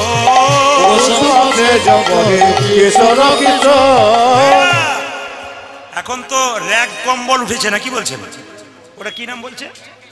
ব্ল্যাঙ্কেট নাকি? এখন তো ব্ল্যাঙ্কেট, লেপ তো চলে গেছে। আগে তুলোর লেপ ছিল। রাধা গোবিন্দ শুয়ে আছে কেমন? কুসুমে কুসুম, কুসুমে সেজ পরি, মানে ফুলের বিছানা। রাধা গোবিন্দ শুয়ে আছে, চারিদিকে সখীরা ফুল পেতে দিয়েছে যেন কোনো আঘাত না লাগে শরীরে ফুলের। দুজনে ঘুমাবলো হিয়ে হিয়ে জো, দুজনে ঘুমাবলো গিরে গিরে জো। বর্ণনাগুলো দেখুন, শুধু কুঞ্জ বর্ণন শুনতে হবে না, কুঞ্জ বর্ণন মানে বর্ণনাগুলো শুনতে হবে। রাধা গোবিন্দ শুয়ে আছে, দুজনকে হিয়ে হিয়ে জোর, বুকে বুকে জড়িয়ে ধরে শুয়ে আছে।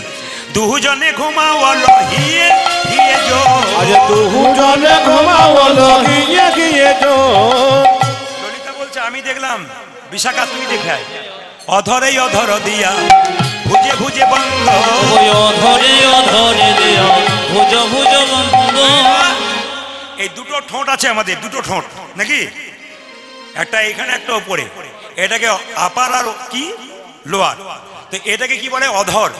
এটাকে কি? ওষ্ঠ। তো রাধারানীর অধর আর গোবিন্দের অধর একসঙ্গে মিশে আছে। অধরে অধর দিয়া ভুজে ভুজে বন্ধ, অধরে অধরে দিয়া ভুজে ভুজে বন্ধ, অধরে অধর দিয়া ভুজে ভুজে বন্ধ, ভুজা যে আধারে আধারে দিয়া ভুজে ভুজে বন্ধ। উরু উরু চরণে চরণ এক ছন্দ, উরু উরু চরণ চরণ এক ছন্দ, উরু উরু চরণে চরণ এক ছন্দ। ভুজা যে চরণে চরণে এক ছন্দ। বর্ণনা করতে গিয়ে বেশি কিছু খুলে বলবো না, আপনারা ক্লিয়ার বুঝবেন, কেমন? একটু বুঝে নেবার চেষ্টা করবেন। রাধারানী কি বলছে? এই অধর বলে, অধরে আর ধরে না রে, ওই অধরে আরে ধরে না রে, অধরে আর ধরে না। ভুজা যে আধারে আধারে রাধারানীর অধরে এত মধু, গোবিন্দের অধরে এত মধু, অধরে অধর ধরছে না। সঙ্গে সঙ্গে ললিতা বিশাখা চলে এলো। চিত্রা বলছে, আমি একবার দেখে আসি। কি দেখবি? চাঁদে চাঁদে কমলে কমলইয়া কমেলি, কমলে কমলয় কমেলি। কি দেখলি? চাঁদে চাঁদে কমলে কমলইয়া কমেলি। গোবিন্দের বদন চাঁদ আর রাধারানীর বদন চাঁদ, চাঁদে চাঁদে কমলে কমলইয়া কমেলি। ওরে চাঁদে চাঁদে কমলয় কমল বনমালী। চাঁদ পেলি তো পদ্ম কোথায় পেলি? মায়ের এখন শুনলেন না যে রাত্রিবেলায় শালুক ফুল ফোটে, পদ্ম কোথায় গেল? আরে বাবা, কৃষ্ণের চরণ পদ্ম আর রাধারানীর কি বদন চাঁদ। গোবিন্দের বদন চাঁদ আর কৃষ্ণের যে চরণের মধ্যে পদ্ম, ওটাকে পদ্ম বলছে, চরণ পদ্রা বদন চাঁদ। কি বলছে না? ভমরে চকরে এক ঠাই করে কেলি, ভ্রমর চকরে একই ঠাই করে কেলি। পদ্ম ফুলে ভ্রমর ঘোরে। রাত্রিবেলায় চাঁদ উঠলে দেখবেন একটা পাখি, এক ধরনের পাখি গোল করে উপরে উঠে যায়, আবার নিচে নেমে যায়। ওই পাখিটার নাম কি? চোকর পাখি। তা বলছে, আমি চাঁদ দেখলাম কি? কৃষ্ণের বদন চাঁদ আর কৃষ্ণের চরণটা হচ্ছে কমল। একসঙ্গে ভ্রমর আর চকর ঘোরাঘুরি করছে, কি মিল! ভ্রমরে চকরে এক ঠাই করে কেলি, ভ্রমর চকরে একই ঠাই করে কেলি। বেশ বেশ বেশ। ললিতা বিশাখা চিত্রা হলো, চম্পকলতা তুই দেখে আয়। আমি কি দেখলাম জানিস? আমি আবার যা দেখলাম তোরা শুনলে চমকে যাবি। কুন্দন কনক জড়িত নীলমণি, আজ কুন্দন কনক জড়িত নীলমণি। এই দাদা কি বললি? কুন্দন। মায়েরা, কুন্দন মানে কি? স্যাকরা সূক্ষ্ম কাজ। যেমন দেখবেন, আপনারা কিছু মনে করবেন না, ধরুন হাতে দুটো আপনার সোনার বালা আছে, আপনার ইচ্ছা হলো স্যাকরার কাছে গিয়ে একটু মালা করাবো। তাহলে বালাটা এক ডিজাইনের ছিল, আবার মালা করলেন তখন আলাদা ডিজাইন হয়ে গেল। তাহলে কুন্দন মানে স্যাকরার যে সূক্ষ্ম কাজ ওটা কুন্দন। রাধা গোবিন্দ শুয়ে আছে, রাধারানী কেমন হচ্ছে সোনার মতো, আর আমাদের গোবিন্দ কেমন হচ্ছে মণির মতো, নীলমণির মতো। কুন্দন কনক জড়িত নীলমণি, কুন্দনে কনক জড়িত নীলমণি, যেন সোনার মাঝে নীলমণি জড়িয়েই আছে। ও মা, এবার সব চাইতে অষ্টসখীর মধ্যে বুদ্ধিমতী কে ছিল জানেন? তুঙ্গ বিদ্যা। তুঙ্গ মানে উঁচু, বিদ্যা মানে জ্ঞান। কিছু মনে করবেন না মায়েরা, ক্লাসে যদি কোনো একটা রচনা লিখতে দেওয়া হয়, সব ছেলেরা রচনা লেখে, কিন্তু যে ফার্স্ট বয় তারটা শোনার জন্য সবাই অপেক্ষা করে, কারণ ও কেমন লিখেছে, এর ব্রেন ভালো, ফার্স্ট হয়েছে, এ ভালো লিখবে। তো অষ্টসখীর মধ্যে একজন সখী খুব বুদ্ধিমতী, তার নাম হচ্ছে তুঙ্গবিদ্যা। ও তাহলে নিশ্চয়ই ভালো কিছু লিখবে, ভালো কিছু বলবে। তুঙ্গবিদ্যা বলছে, আমি কি দেখলাম জানিস কি? আমি দেখলাম সিকি করে ভুজঙ্গিনী নাহি দুঃখ শিখি করে ভোজঙ্গিনী নাহি দুঃখ। তোর মাথা খারাপ হয়ে গেছে, বেশি পড়াশোনা করা ভালো নয়। কিছু মনে করবেন না, বেশি পড়াশোনা করলে মাথা একবারে চলে যায়, বেশি পড়াশোনা করলে মাথা গোল্লাই চলে যায়। আসলে কিছু মনে করবেন না, অপরাধ আমাদের কি বলুন তো, কীর্তন করতে গেলে আমাদের পড়াশোনা করতে হয়, তা আমাদের বাড়িতে গিয়ে পড়াশোনা করতে হয়। বাড়িতে গিয়ে ফোন আসে, কিন্তু বাড়ির লোককে কি বলে বলুন তো? এই ধরুন 10 দিন 12 দিন পর বাড়ি যাই, হঠাৎ প্রচুর ফোন রিসিভ করছি, মেয়েদের সঙ্গে কথা নেই, স্ত্রীর সঙ্গে কথা নেই, মাঝে মনে হচ্ছে একটা জিনিস দেখিনি, তোর বাবা বেকার বাড়িতে এলো রে, পাথর আসা তোর বাবা সমান। বলে কেন? কথাও নাই, বার্তা নাই, যত ফোন ঘরে আসে সেই দিনই, আর সেই দিনই পড়ার সময় পাই, বাকি কীর্তনে বোধহয় পাই না। না না, এই অভিমান তো সবার থাকতে পারে, কিছু মনে করবেন না। তো বেশি পড়াশোনা করলে আবার ফোনকে সুইচ অফ করে তারপর কথা বলতে হয়। কেন বলুন তো? সব কিছু ঠিক না রাখলে কিন্তু নিতাই গৌর হরিবোল হয়ে যাবে। সব ঠিক রেখে চলতে হয় সংসার। সবাই লক্ষ্য করুন মায়েরা, কি বলছে? তোর মাথা খারাপ হয়ে গেছে, তুই বললি কি বললি? সিকি করে ভুজঙ্গিনী নাই, তুই বললি ময়ূরের কোলে সাপ নাচছে। সিকি মানে কি? ময়ূর, আর ভুজঙ্গিনী মানে সাপ।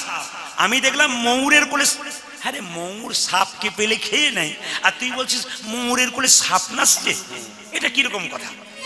সঙ্গে সঙ্গে তুঙ্গবিদ্যা বলছে, আগে ব্যাখ্যাটা শোন তারপর। বলে কি?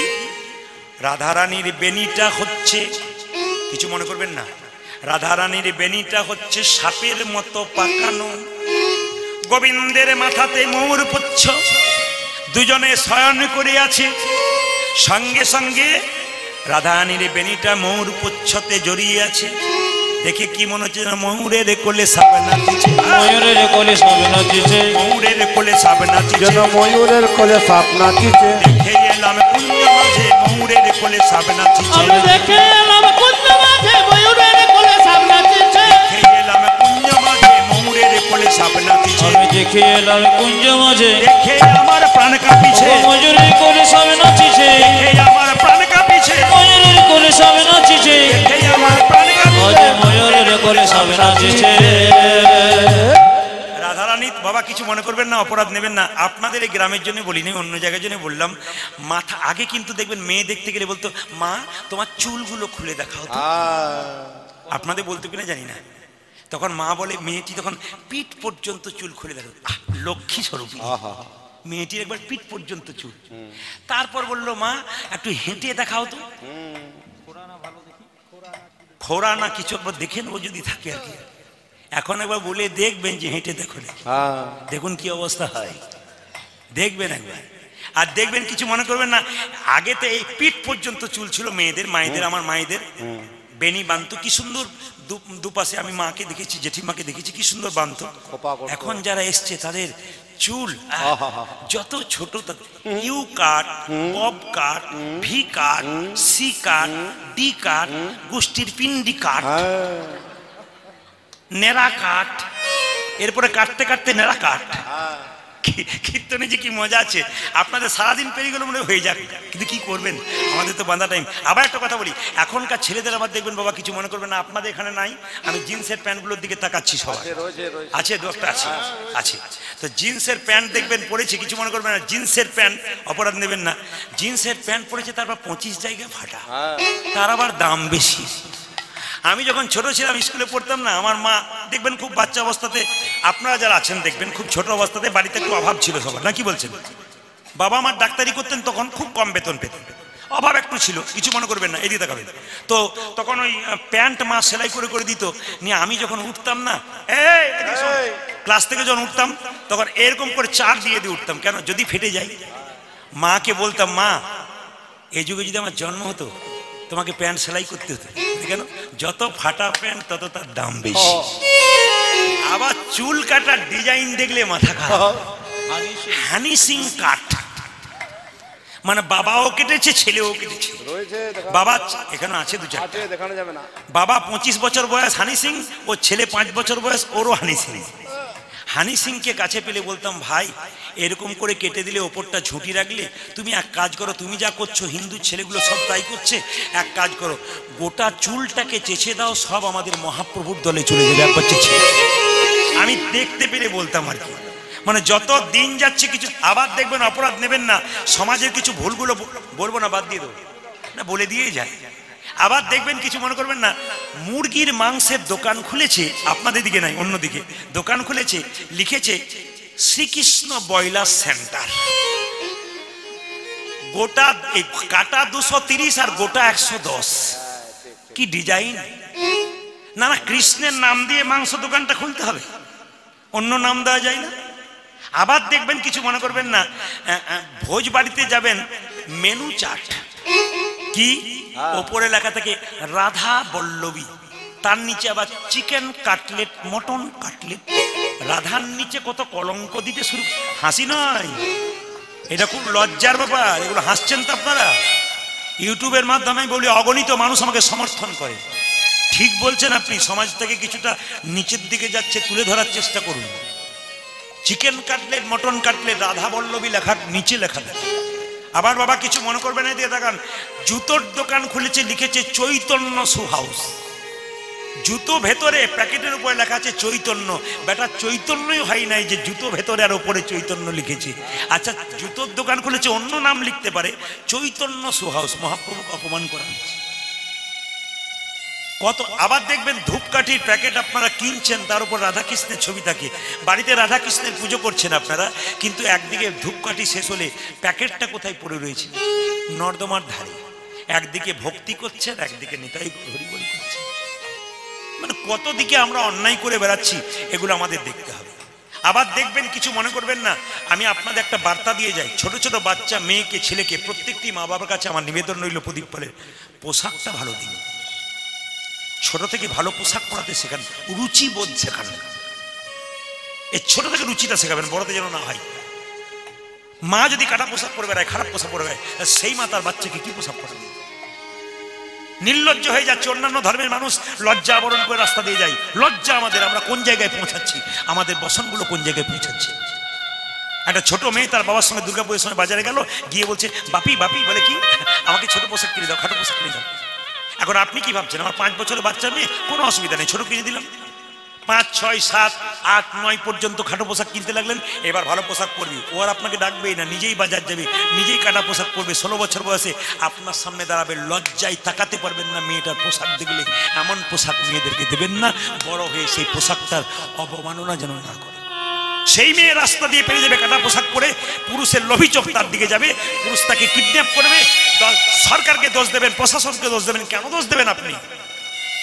নিজেকে দোষ দিন। মেয়ে কিডন্যাপ করার পর 10 দিন পর বাড়ি এলো, মেয়ের গালে চর মারছেন। কোথায় ছিল এতক্ষণ? মেয়ের গালে চরটা মেরে আপনার গালে মারুন, মেয়েকে নয়, আপনার গালে মারুন। আপনি আপনার মেয়েকে তৈরি করে দিয়েছেন। বারবার নিবেদন রইল, শুধু কীর্তন শুনলে হবে না। কীর্তন মানে এই নয় যে শুধুমাত্র পদাবলী গেয়ে দিলাম, কীর্তন করে দিলাম। আমি তো প্রত্যেকটি পদাবলী গাইছি, আপনারা তো কোনটা বাদ দিচ্ছি না, আপনারা দেখতে পাচ্ছেন। তার মাঝে মাঝে ব্যাখ্যা, তার মাঝে মাঝে জীব শিক্ষা, তার মাঝে মাঝে বাস্তব সমাজকে তৈরি করার প্রতিটি কথা কিন্তু আমার কীর্তনের মধ্যে থাকতে হবে। তবে তো মানুষ এরকম বসে বসে আগ্রহ করে শুনবে প্রত্যেকটি জায়গাতে। আপনাদের কাছে নিবেদন রইল, আরো অনেক কিছু বলার আছে, কিন্তু এগুলো আর বলা যাবে না, কারণ সময় কম আছে। তাই সবাই লক্ষ্য করে রাধারানীকে বলছে, হ্যাঁ তুঙ্গবিদ্যা তুই তো যা দেখলি, ইন্দুরেখা সুদেবী তোরা কি দেখলি? আমি কি দেখলাম জানিস? বলে আমি কি দেখলাম? কামন কামিনী এক কাম নাহি জাগে। এক জায়গাতে কাম, এক জায়গায় কামিনী, কিন্তু কাম নাহি জাগছে। সবার যখন দেখা হয়ে গেল তখন রাধারানীকে জাগাতে হবে। তখন সঙ্গে সঙ্গে বলছে এক কাজ কর, সারি সুখ দুজনে উঠিয়া বিহন। ওগো সারি সুখ দুজনে উঠিয়া বিহনে। দ্বিজকুলকে ডাক, দ্বিজকুল যাদের দুবার জন্ম। কাদের দুবার জন্ম? ব্রাহ্মণদের, একবার উপনয়ন একবার মায়ের গর্ভ থেকে। আর দ্বিজকুল পাখি, একবার ডিম থেকে একবার বাচ্চা, তাহলে দুবার জন্ম। এদের দ্বিজকুলকে ডাক। তার মধ্যে কি? পাখি। সারিসুখ, সারিসুখ দুজনে উঠিয়া বিহনে। আজ সারে সুখ দুজনে উঠিয়া বিহনে। রাই কানু জাগাইতে করে অনুমান। আজ রাই কানু জাগাইতে করে অনুমানে। রাই কানু জাগাইতে করে অনুমানে। রাই কানু জাগাইতে করে অনুমানে। সবে বলে সারি তুমি জাগাও। আজ সুখে বলে সারি তুমি জাগাও। সবে বলে সারি তুমি জাগাও। আজ সুখে বলে সারে তুমি জাগাও। সারি বলে সুখে তুমি জাগাও। সবে বলে সারি তুমি জাগাও। ওগো সারি বলে সুখে তুমি জাগাও। সুখে বলে সারি তুমি জাগাও। সারি বলে সুখে তুমি জাগাও। সুখে বলে সারি তুমি জাগাও। সারি বলে সুখে তুমি জাগাও। সুখে বলে সারে তুমি জাগাও। সারি কেঁদে কেঁদে বলছে আমি জাগাইতে নারিব। আমি জাগাইতে নারিব। ওরে সুখে তুমি হলে পুরুষ জাতি, তোমার হলো কঠিন হিয়া। আমি হলাম নারী জাতি, আমার কোমল হিয়া। আমি জাগাইতে নারিব। ওই আমি জাগাইতে নারিব। জাগাইতে হয় তুমি জাগাও।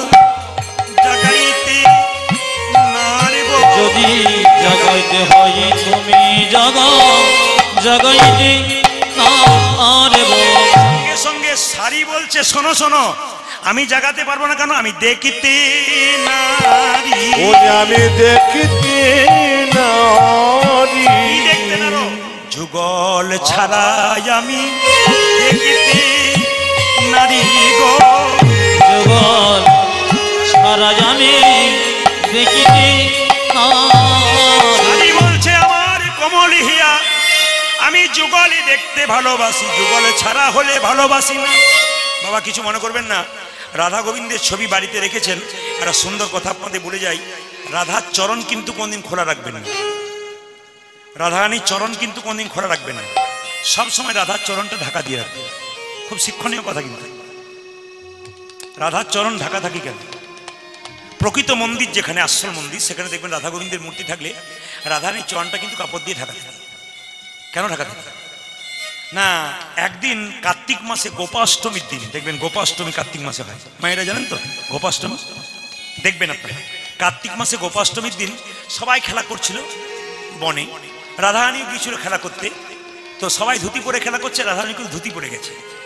সেই গোপাষ্টমীর দিনে কিন্তু রাখাল রাজা হিসাবে পরিচিত হয়েছিল কে? কৃষ্ণ। সবাই মিলে সেদিন তাকে সার্টিফিকেট দিয়েছিল, তুমি আজকে রাখাল রাজা। আর সেই দিন কিন্তু রাধারানী ধুতি পরে গিয়েছিল, সেদিন রাধারানীর চরণটা সবাই দেখতে পেয়েছিল। ওই জন্য গোপাষ্টমীর দিনে রাধারানীর চরণ দেখতে হয়। আপনারা রাধারানীর ছবি, এই রাধারানীর মূর্তি বাড়িতে রাখবেন, কিন্তু কাপড় দিয়ে রাধারানীর পাটা ঢাকা দেবেন। খুলবেন কোন দিন? কার্তিক মাসের গোপাষ্টমী। সেই দিন যদি রাধার চরণ দর্শন করে প্রণাম করতে পারেন আপনার লাভ। সেই দিনটা শাস্ত্র বললো একটা দিন করা যেতে পারে, যেদিন রাধা কি রাধাষ্টমী, সেদিন আপনারা রাধার চরণ দর্শন করতে পারেন। এই দুটি। কিন্তু রাধারানী গোপাষ্টমীর দিনে কিন্তু একমাত্র রাধার চরণ দর্শন করে দেয়। তো রাধারানী শয়ন করে আছে মায়ের, সবাই লক্ষ্য করুন। রাধা গোবিন্দ যখন শয়ন করে আছে, সারি সুখ, তখন বলছে বৃন্দাবন বিলাসিনী রায় আমাদের। বৃন্দাবন বিলাসিনী রায় আমাদের। সুখ বলছে আমার কৃষ্ণ বড়, আর সারি বলছে আমার রাধা বড়। তো দেখি কে বড় হয়, একবার দেখ তো কে বড় হয়। বৃন্দাবন বিলাসিনী, বৃন্দাবন বিলাসিনী রায় আমাদের। বৃন্দাবন বিলাসিনী রায় আমাদের। বৃন্দাবন বিলাসিনী রায় আমাদের। আজ আমার কেন ভালো লাগছে বলুন তো? আজকে খুব ভালো দিন আমার পক্ষে। কেন বলুন তো? প্রচুর জায়গাতে কীর্তন হয়, মানুষের প্রচুর ভিড়, এত চিৎকার করতে হয়, চেঁচামেচি করতে হয়। আজকে কি সুন্দর, খুব কম ভক্তের মধ্যে প্রথম আমি পেলাম এই সামান্য ভক্তের মধ্যে কীর্তন সকালবেলায়। এটা কিন্তু খুব ভালো লাগছে। একবার খুব সুন্দর ছোটোখাটো আসরের মধ্যে, এ তো আমি পাই না আমার জীবনে। খালি হাজার হাজার মানুষের ভিড়, পুলিশ প্রশাসন, লোকজন চাপা, তুলে নিয়ে চল এই সব চলে আর কি। কিন্তু এখানে এত সুন্দর পরিবেশ আপনাদের হয়ে গেছে সকালবেলায়, ধন্য হলাম। বৃন্দাবন বিলাসিনী রায় বৃন্দাবন বিলাসিনী রায় আমাদের বৃন্দাবন বিলাসিনী রায় আমাদের বিলাসিনী রায় আমাদের ও যে রায় আমাদের আমরা রায়ে রায় আমাদের আজি রায় আমাদের আমরা রায়ে রায় আমাদের রায় আমাদের আমরা রায়ে রায় আমাদের ওগো রায় আমাদের আমরা রায় আমাদের বৃন্দাবন বিলাসিনী রায় আমাদের বৃন্দাবন বিলাসিনী রায় আমাদের বৃন্দাবন বিলাসিনী রায় আমাদের শ্রাবণ বিলাসিনী রায় আমাদের যোগ বলে আমার কৃষ্ণ মদন মোহন তোকে বলে আমার কৃষ্ণ মদন মোহন যোগ বলে আমার কৃষ্ণ মদন মোহন সারি বলে আমার কৃষ্ণ মদন মোহন যোগ বলে আমার কৃষ্ণ মদন মোহন আজ সুখে বলে কৃষ্ণ মদন মোহন সারি বলছে তুমি তো বলছো যে তোমার কৃষ্ণ মদন মোহন তুমি জানো সারি বলে আমার রাধা আমি যতক্ষণ ওগো সারি বলি আমার রাধা বামে যতক্ষণ সারি বলে আমার রাধা আমি যতক্ষণ ওই সারি বলে আমার রাধা বামে যতক্ষণ আমার কৃষ্ণ মদন মোহন আমার রাধা যতক্ষণ বামে থাকে ততক্ষণ সুখ বলে আমার কৃষ্ণ গিরি ধরেছিল তোকে বলে আমার কৃষ্ণ গিরি ধরেছিল আমার কৃষ্ণের ক্ষমতা জানো এই বাম করিষ্ঠাঙ্গুলে গিরি ধরেছিল সুখ বলে আমার কৃষ্ণ গিরি ধরেছিল আজ চোখে বলে আমার কৃষ্ণ গিরি ধরেছিল খবরটা নিয়েছো ভালো করে বলে কি সারি বলে আমার রাধা শক্তি সঞ্চারিল ওগো সারি বলে আমার রাধা শক্তি সঞ্চারের আমার গোবিন্দ কি এমনি এমনি পেরেছে নাকি আমার রাধা না আমার রাধা তোমার কৃষ্ণ গিরি আবেদন ধরেছে কিন্তু রাধারানীর দিকে টেরা চোখে তাকাচ্ছিল আর রাধাও কিন্তু কৃষ্ণের দিকে তাকিয়েছিল আরে বাবা শক্তিটা তো রাধারানী যুগে ছিল সারি বলে আমার রাধা শক্তি সঞ্চারিল সারি বলে আমার রাধা শক্তি সঞ্চারিল শোকে বলে আমার কৃষ্ণর কদমে তলাই খানা তোকে বলে আমার কৃষ্ণ কদমে তলাই খানা বলে আমার কৃষ্ণের কদমে তলাই থানা চোখে বলে আমার কৃষ্ণের কদমে তোলে থানা কিছু মনে করবেন না এই যে এমনি এমনি কেউ কখনো কোথাও বসে থাকে এমনি এমনি কেউ কখনো বসে থাকে কোথাও বসে থাকে আমরা যখন কলেজে পড়তাম দু চারজন এমনি এমনি বসে থাকতো এই সবাই বাসে চাপছে তুই বসে আছিস কেন রে তোরা যা আমার দরকার আছে এমনি এমনি বসে থাকিস কারোর জন্য বসে থাকি আমি দেখেছি আমার বন্ধু বান্ধবী অনেকের পড়াশোনা করতে করতে দিই কি ব্যাপার তুই এখানে বসে আছিস তুই চাপতো বাসে চাপতো পরে তোকে বলবো এমনি বসে থাকিস তোর কৃষ্ণ কি এমনি আনা করে গেছি তোর কৃষ্ণ কি এমনি কদম তলায় থানা সারি বলে আমার রাধা করে আনা গোনা সারি বলে আমার রাধা করে আনা গোনা সারি বলে আমার রাধা করে আনা ওগো সারি বলে আমার রাধা করে আনা গোনা শুধুই কি তোর কৃষ্ণ থাকে রে সঙ্গে সঙ্গে সুখ বলছে তাহলে শোনো সুখ বলে আমার কৃষ্ণের মাথায় ময়ূর পাখা তোকে বলে আমার কৃষ্ণ মাথায় ময়ূর পাখা সুখ বলে আমার কৃষ্ণের মাথায় ময়ূর পাখা আজ সুখে বলে আমার কৃষ্ণ মাথায় ময়ূর পাখা সুখ বলে আমার কৃষ্ণের মাথায় ময়ূর পাখা আজ চোখে বলে আমার কৃষ্ণ মাথায় ময়ূর পাখা মাথার ময়ূর পাখাটাই দেখলে ভেতরে কি লেখা আছে দেখলে না সারি বলে আমার রাধা নামটি তাতে লেখা সারি বলে আমার রাধা নামটি তাতে লেখা সারি বলে আমার রাধার নামটি তাতে লেখা সারি বলে আমার রাধা নামটি তাতে লেখা এই যে শোক সারির দণ্ড দেখো হেতাই ঘুরছে গেল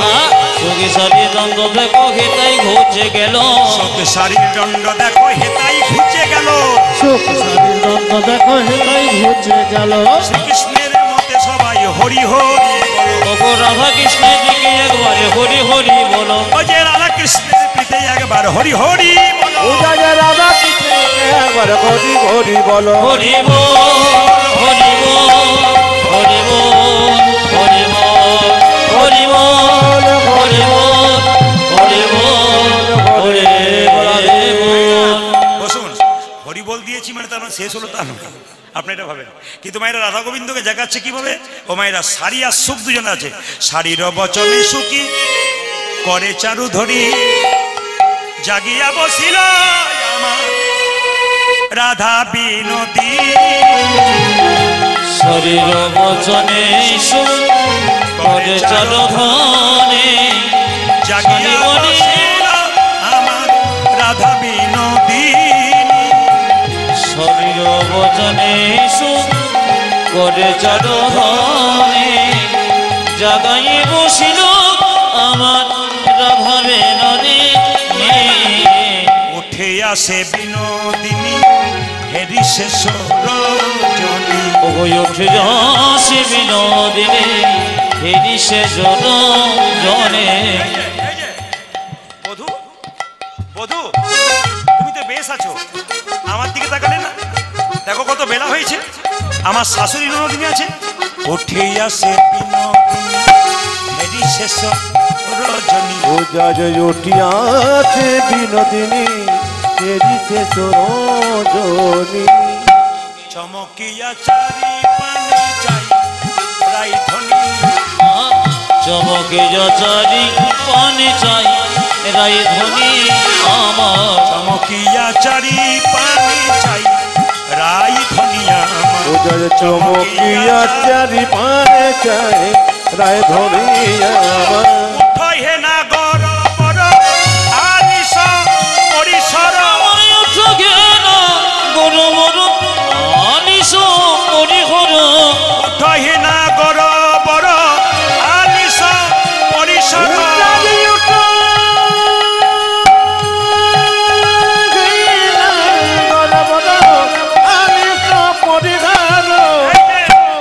পদ চাপি বধুরি জাগাই জাগাই রে পদ চাপে বধুরে জগাই জগাই পদ চাপি বধুরি জাগাই জাগাই রে ও যাজ পদ চাপি বধুরি জাগায় জাগায় রে একবার উঠে বসো হে একবার উঠে বসহি একবার উঠে বসো হে একবারে উঠি বন্ধুকে ঘরে যাবার সময় হলো একবার উঠে বসো হে বধু ঘরে যাওয়ার সময় হলো একবার উঠে বসহে বধু তুমি জানো আমার বাপ শ্বশুর কুল দুই কুল সমতুল আমরে বাল শ্বশুর কোন দুই কোন সমতুল বাপ শ্বশুর কুল দুই কুল সমতুল শ্বশুর কুল দুই কুল সমতুল তাহে আবার কুলের কামিনী কামিনী গো তাকে আবার করে কামিনী কামিনী গো তাহে আবার কুলের কামিনী কামিনী গো তাহে আবার কোলে কামিনী গো এ হেন বকুলের লোকে হেন বিলাই যদি দেখে কেন কোনো কি বিনয় যদি দেখে এ হেন বকুলের লোকে হেন বিলাই যদি দেখে হেন গোকুলের লোকে হেন বিলে যদি দেখে বলিয়া বলিবে বচন আমায় হে। আজ কে বলে যা বলিবে বচন বচন গো কি বলিয়া বলিবে বচন আমায় হে। কি বলে বলিবে বচন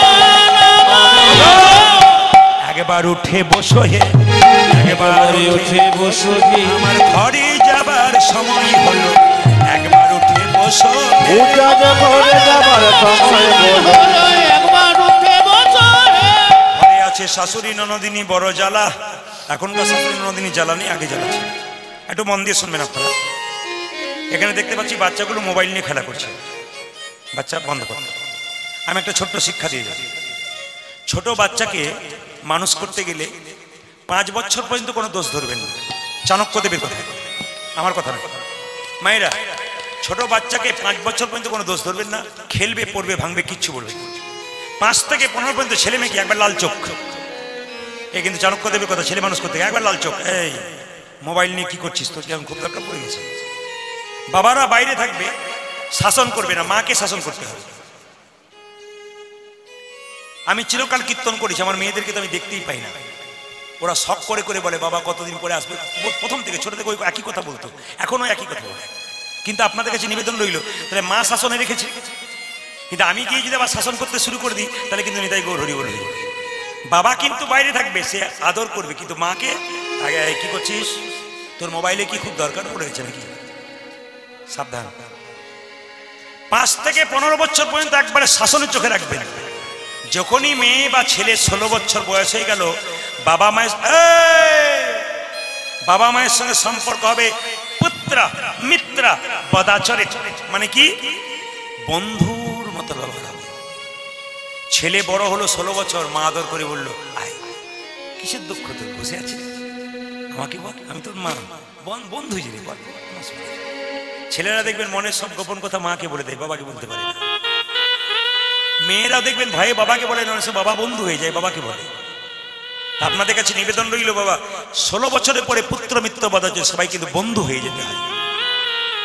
তবে মোবাইল আপনারা ব্যবহার করছেন, একটা কথা আপনাদের বলি, মোবাইল তো আপনারা রাত্রিবেলায় হোয়াটসঅ্যাপ মেসেজ করছেন, সব করছেন, কিন্তু যাকেই দেবেন সকালবেলায়, বন্ধু হোক, বান্ধবী হোক, প্রিয় হোক, প্রিয়া হোক, যাকে হোক দেবেন, হরে কৃষ্ণ নামটা প্রথম দেবেন। হরে কৃষ্ণ কিংবা কৃষ্ণের ছবি তাকে একটি পাঠিয়ে দেবেন, কেন বলুন তো, সে যেন প্রথম আপনার কৃষ্ণ নামটা দেখতে পাই খুলে।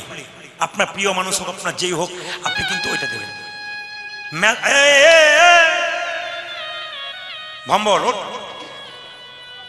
এই দিদা গান, সবাই লক্ষ্য করুন। এখন ছোট্ট একটা কথা বলি, মেসেজ দেবেন ঠিক জায়গায় দেবেন, উল্টো জায়গায় দিলে কিন্তু গন্ডগোল আছে। একটা প্রমাণ দিয়ে দিই আপনাদের।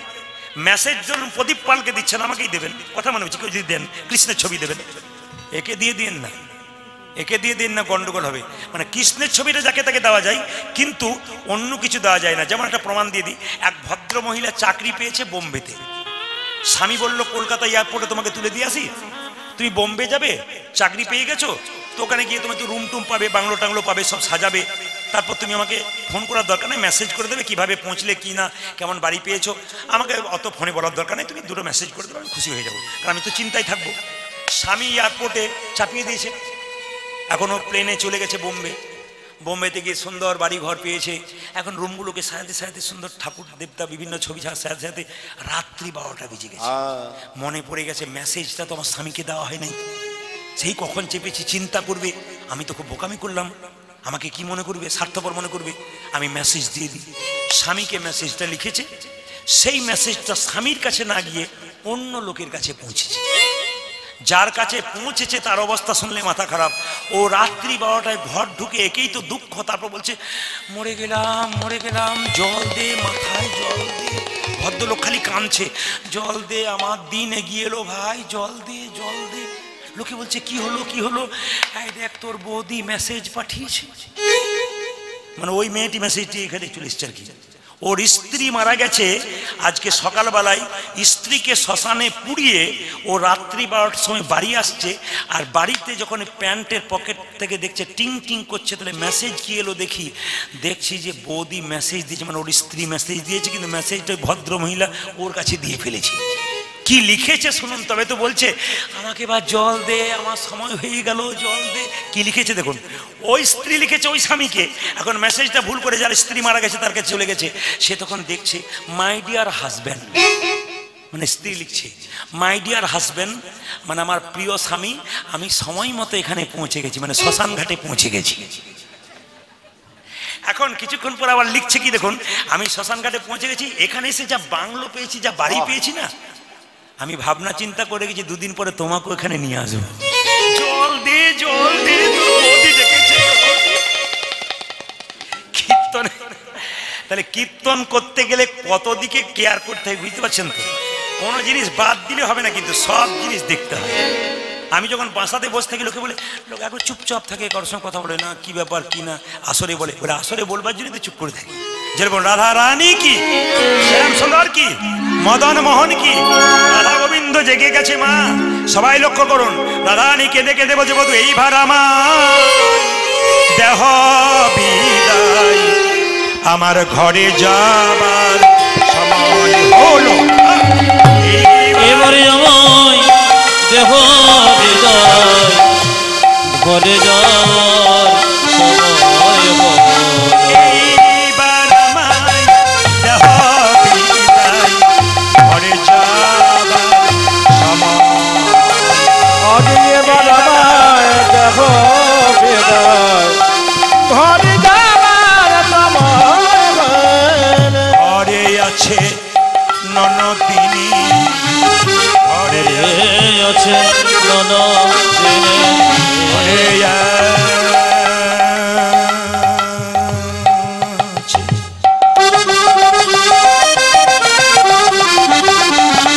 বন্ধু হে, বন্ধু হে,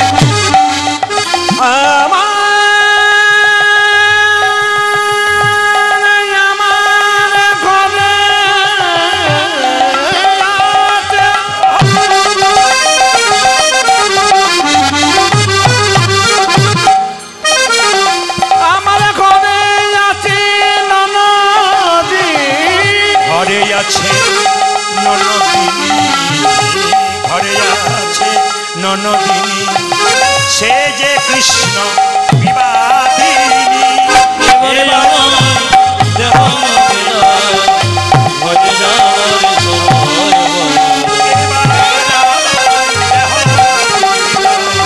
ঘরে যাবার সময় ওদের মারে জামায় দেখো বিদায় ঘরে যাবার সময়। জ্ঞানীজন গুণীজন যারা এসছেন তাদের কাছে একটা সুন্দর শিক্ষা দিয়ে যায়। উজ্জ্বল নীলমণি গ্রন্থ বলে একটা বই আছে বাবা, আপনার বইটা পড়বেন। উজ্জ্বল নীলমণি গ্রন্থ আপনার পড়বেন। তাতে লেখা আছে কি বলুন তো, যে শাশুড়ি ননদিনী জটিলা কুটিলা খুব বদ, রাধাকে কৃষ্ণ ভোজন করতে দেয় না। কিন্তু উজ্জ্বল নীলমণি গ্রন্থে বলেছে যে রাধা জটিলা কুটিলা কৃষ্ণ বিবাদিনী নয়, কৃষ্ণ রস পুষ্টিকারিণী, বিনা বিপ্রলম্বে পুষ্টি সম্ভোগে মস্ততে। এইদিকে এইদিকে আমার দিকে তাকান। বিচ্ছেদ ছাড়া বিরহে মিলন হয় না, বিচ্ছেদ ছাড়া আনন্দ হয় না। স্বামী যদি বাইরে থাকে 20 দিন পর বাড়ি আসে, স্ত্রীকে বলে শুনছো এক গ্লাস জল দাও, হ্যাঁ দাও, তোমাকে দিয়ে দিচ্ছি, আগে দিয়ে দিচ্ছি তারপর যাবো। যদি প্রতিদিন থাকে, প্রতিদিন থাকে আমি খেটে মরবা, তুমি শুধু দেখবে নাকি? গড়িয়ে খেতে পারছো না? রাধা গোবিন্দের জন্য লীলা পুষ্টিকারিণী কেন একবার সবাই লক্ষ্য করুন। জটিলা কুটিলা কৃষ্ণ বিবাদিনী নয়, কৃষ্ণ রস পুষ্টিকারিণী। প্রমাণ কি না, জটিলা কুটিলা রাধারানীকে ভাবতো পদ্ম আর কৃষ্ণকে ভাবতো ভ্রমর। যদি মনে মনে ভাবতো রাধারানী পদ্মকে ধরে রাখতে পারি, তাহলে কৃষ্ণ ভ্রমর যেখানে থাক না কেন একবার ঘরে আসবে, আর ঘরে এলেই কৃষ্ণের চরণে যুগল লাভ করবে। কত সুন্দর শিক্ষা আছে দেখুন। মায়েরা, রাধারানী কৃষ্ণ বিবাদিনী নয়, এই জটিলা কুটিলা কৃষ্ণ বিবাদী নয়, কৃষ্ণ রস পুষ্টিকারিণী। আপনাদের কাছে নিবেদন রইল, যে যেখানে বসে আছেন, সময় কিন্তু আমাদের 12টা হয়ে গেছে। আপনাদের ইচ্ছাটা ভেতরে রয়ে যাচ্ছে, আমিও জানি আপনাদের ইচ্ছে। কিন্তু আমাদের এই যে ছেলেগুলো দলের আছে, আমার সব ছেলেগুলো, সবার বাড়ি কিন্তু আমার বাড়ি থেকে অনেকটা দূরে। এদেরকে আমার বাড়ি যেতে হয়, তারপর এদের গাড়ি আছে আমার বাড়িতে, এখান থেকে আবার যেতে হয়। আমি তো আগে ঢুকে যাবো, এরা 2 ঘন্টা 3 ঘন্টা পর পর ঢুকবে, এই জন্য এদের একটু দেরি হয়ে যায়। আমাদের দিনের বেলা ওই জন্য গান নিতে পারি না। আপনাদের ভালোবাসার স্বার্থে, কমিটির ভালোবাসার স্বার্থে নিলাম। সবার জন্য প্রার্থনা করে গেলাম, আপনাদের গ্রামবাসী এবং বহিরাগত ভক্ত যারা এসছেন সকলের মঙ্গল হোক, এবং সকলের জন্য প্রার্থনা করে গেলাম আপনাদের বাড়িতে একটা করে কৃষ্ণ ভক্ত সন্তান হোক। আপনার গ্রামবাসী সবাই ভালো থাকুন, বৈষ্ণবকে সম্মান দিন। যারা এখানে বৈষ্ণব আছেন তাদের চরণে কীর্তনে প্রদীপ পরে কোটি কোটি দণ্ডবত প্রণাম রইল। বৈষ্ণব পরিবারকে প্রণাম রইল, আপনাদের ভক্ত পরিবারকে প্রণাম রইল, সকালকে আমার ভক্তি রইল। আপনারা সবাই ভালো থাকবেন, গ্রামের লোক খুশি থাকবেন, আনন্দে থাকবেন। আবার যদি কোনোদিন কৃপা হয়, মায়েরা, রাধারানীকে নিয়ে চলে যাওয়া হলো, আর রাধারানী যেই না দেখতে পেলো গোবিন্দ গাভী দহন করছে, রাধারানী স্নান করতে যাচ্ছে, হঠাৎ গাভীটা সরে গিয়ে ষাঁড় চলে এসেছে, আর রাধারানী গোবিন্দের দিকে তাকিয়ে হাসি দিয়েছে। রাধা গোবিন্দের নয়নের মিলন হয়ে গেছে।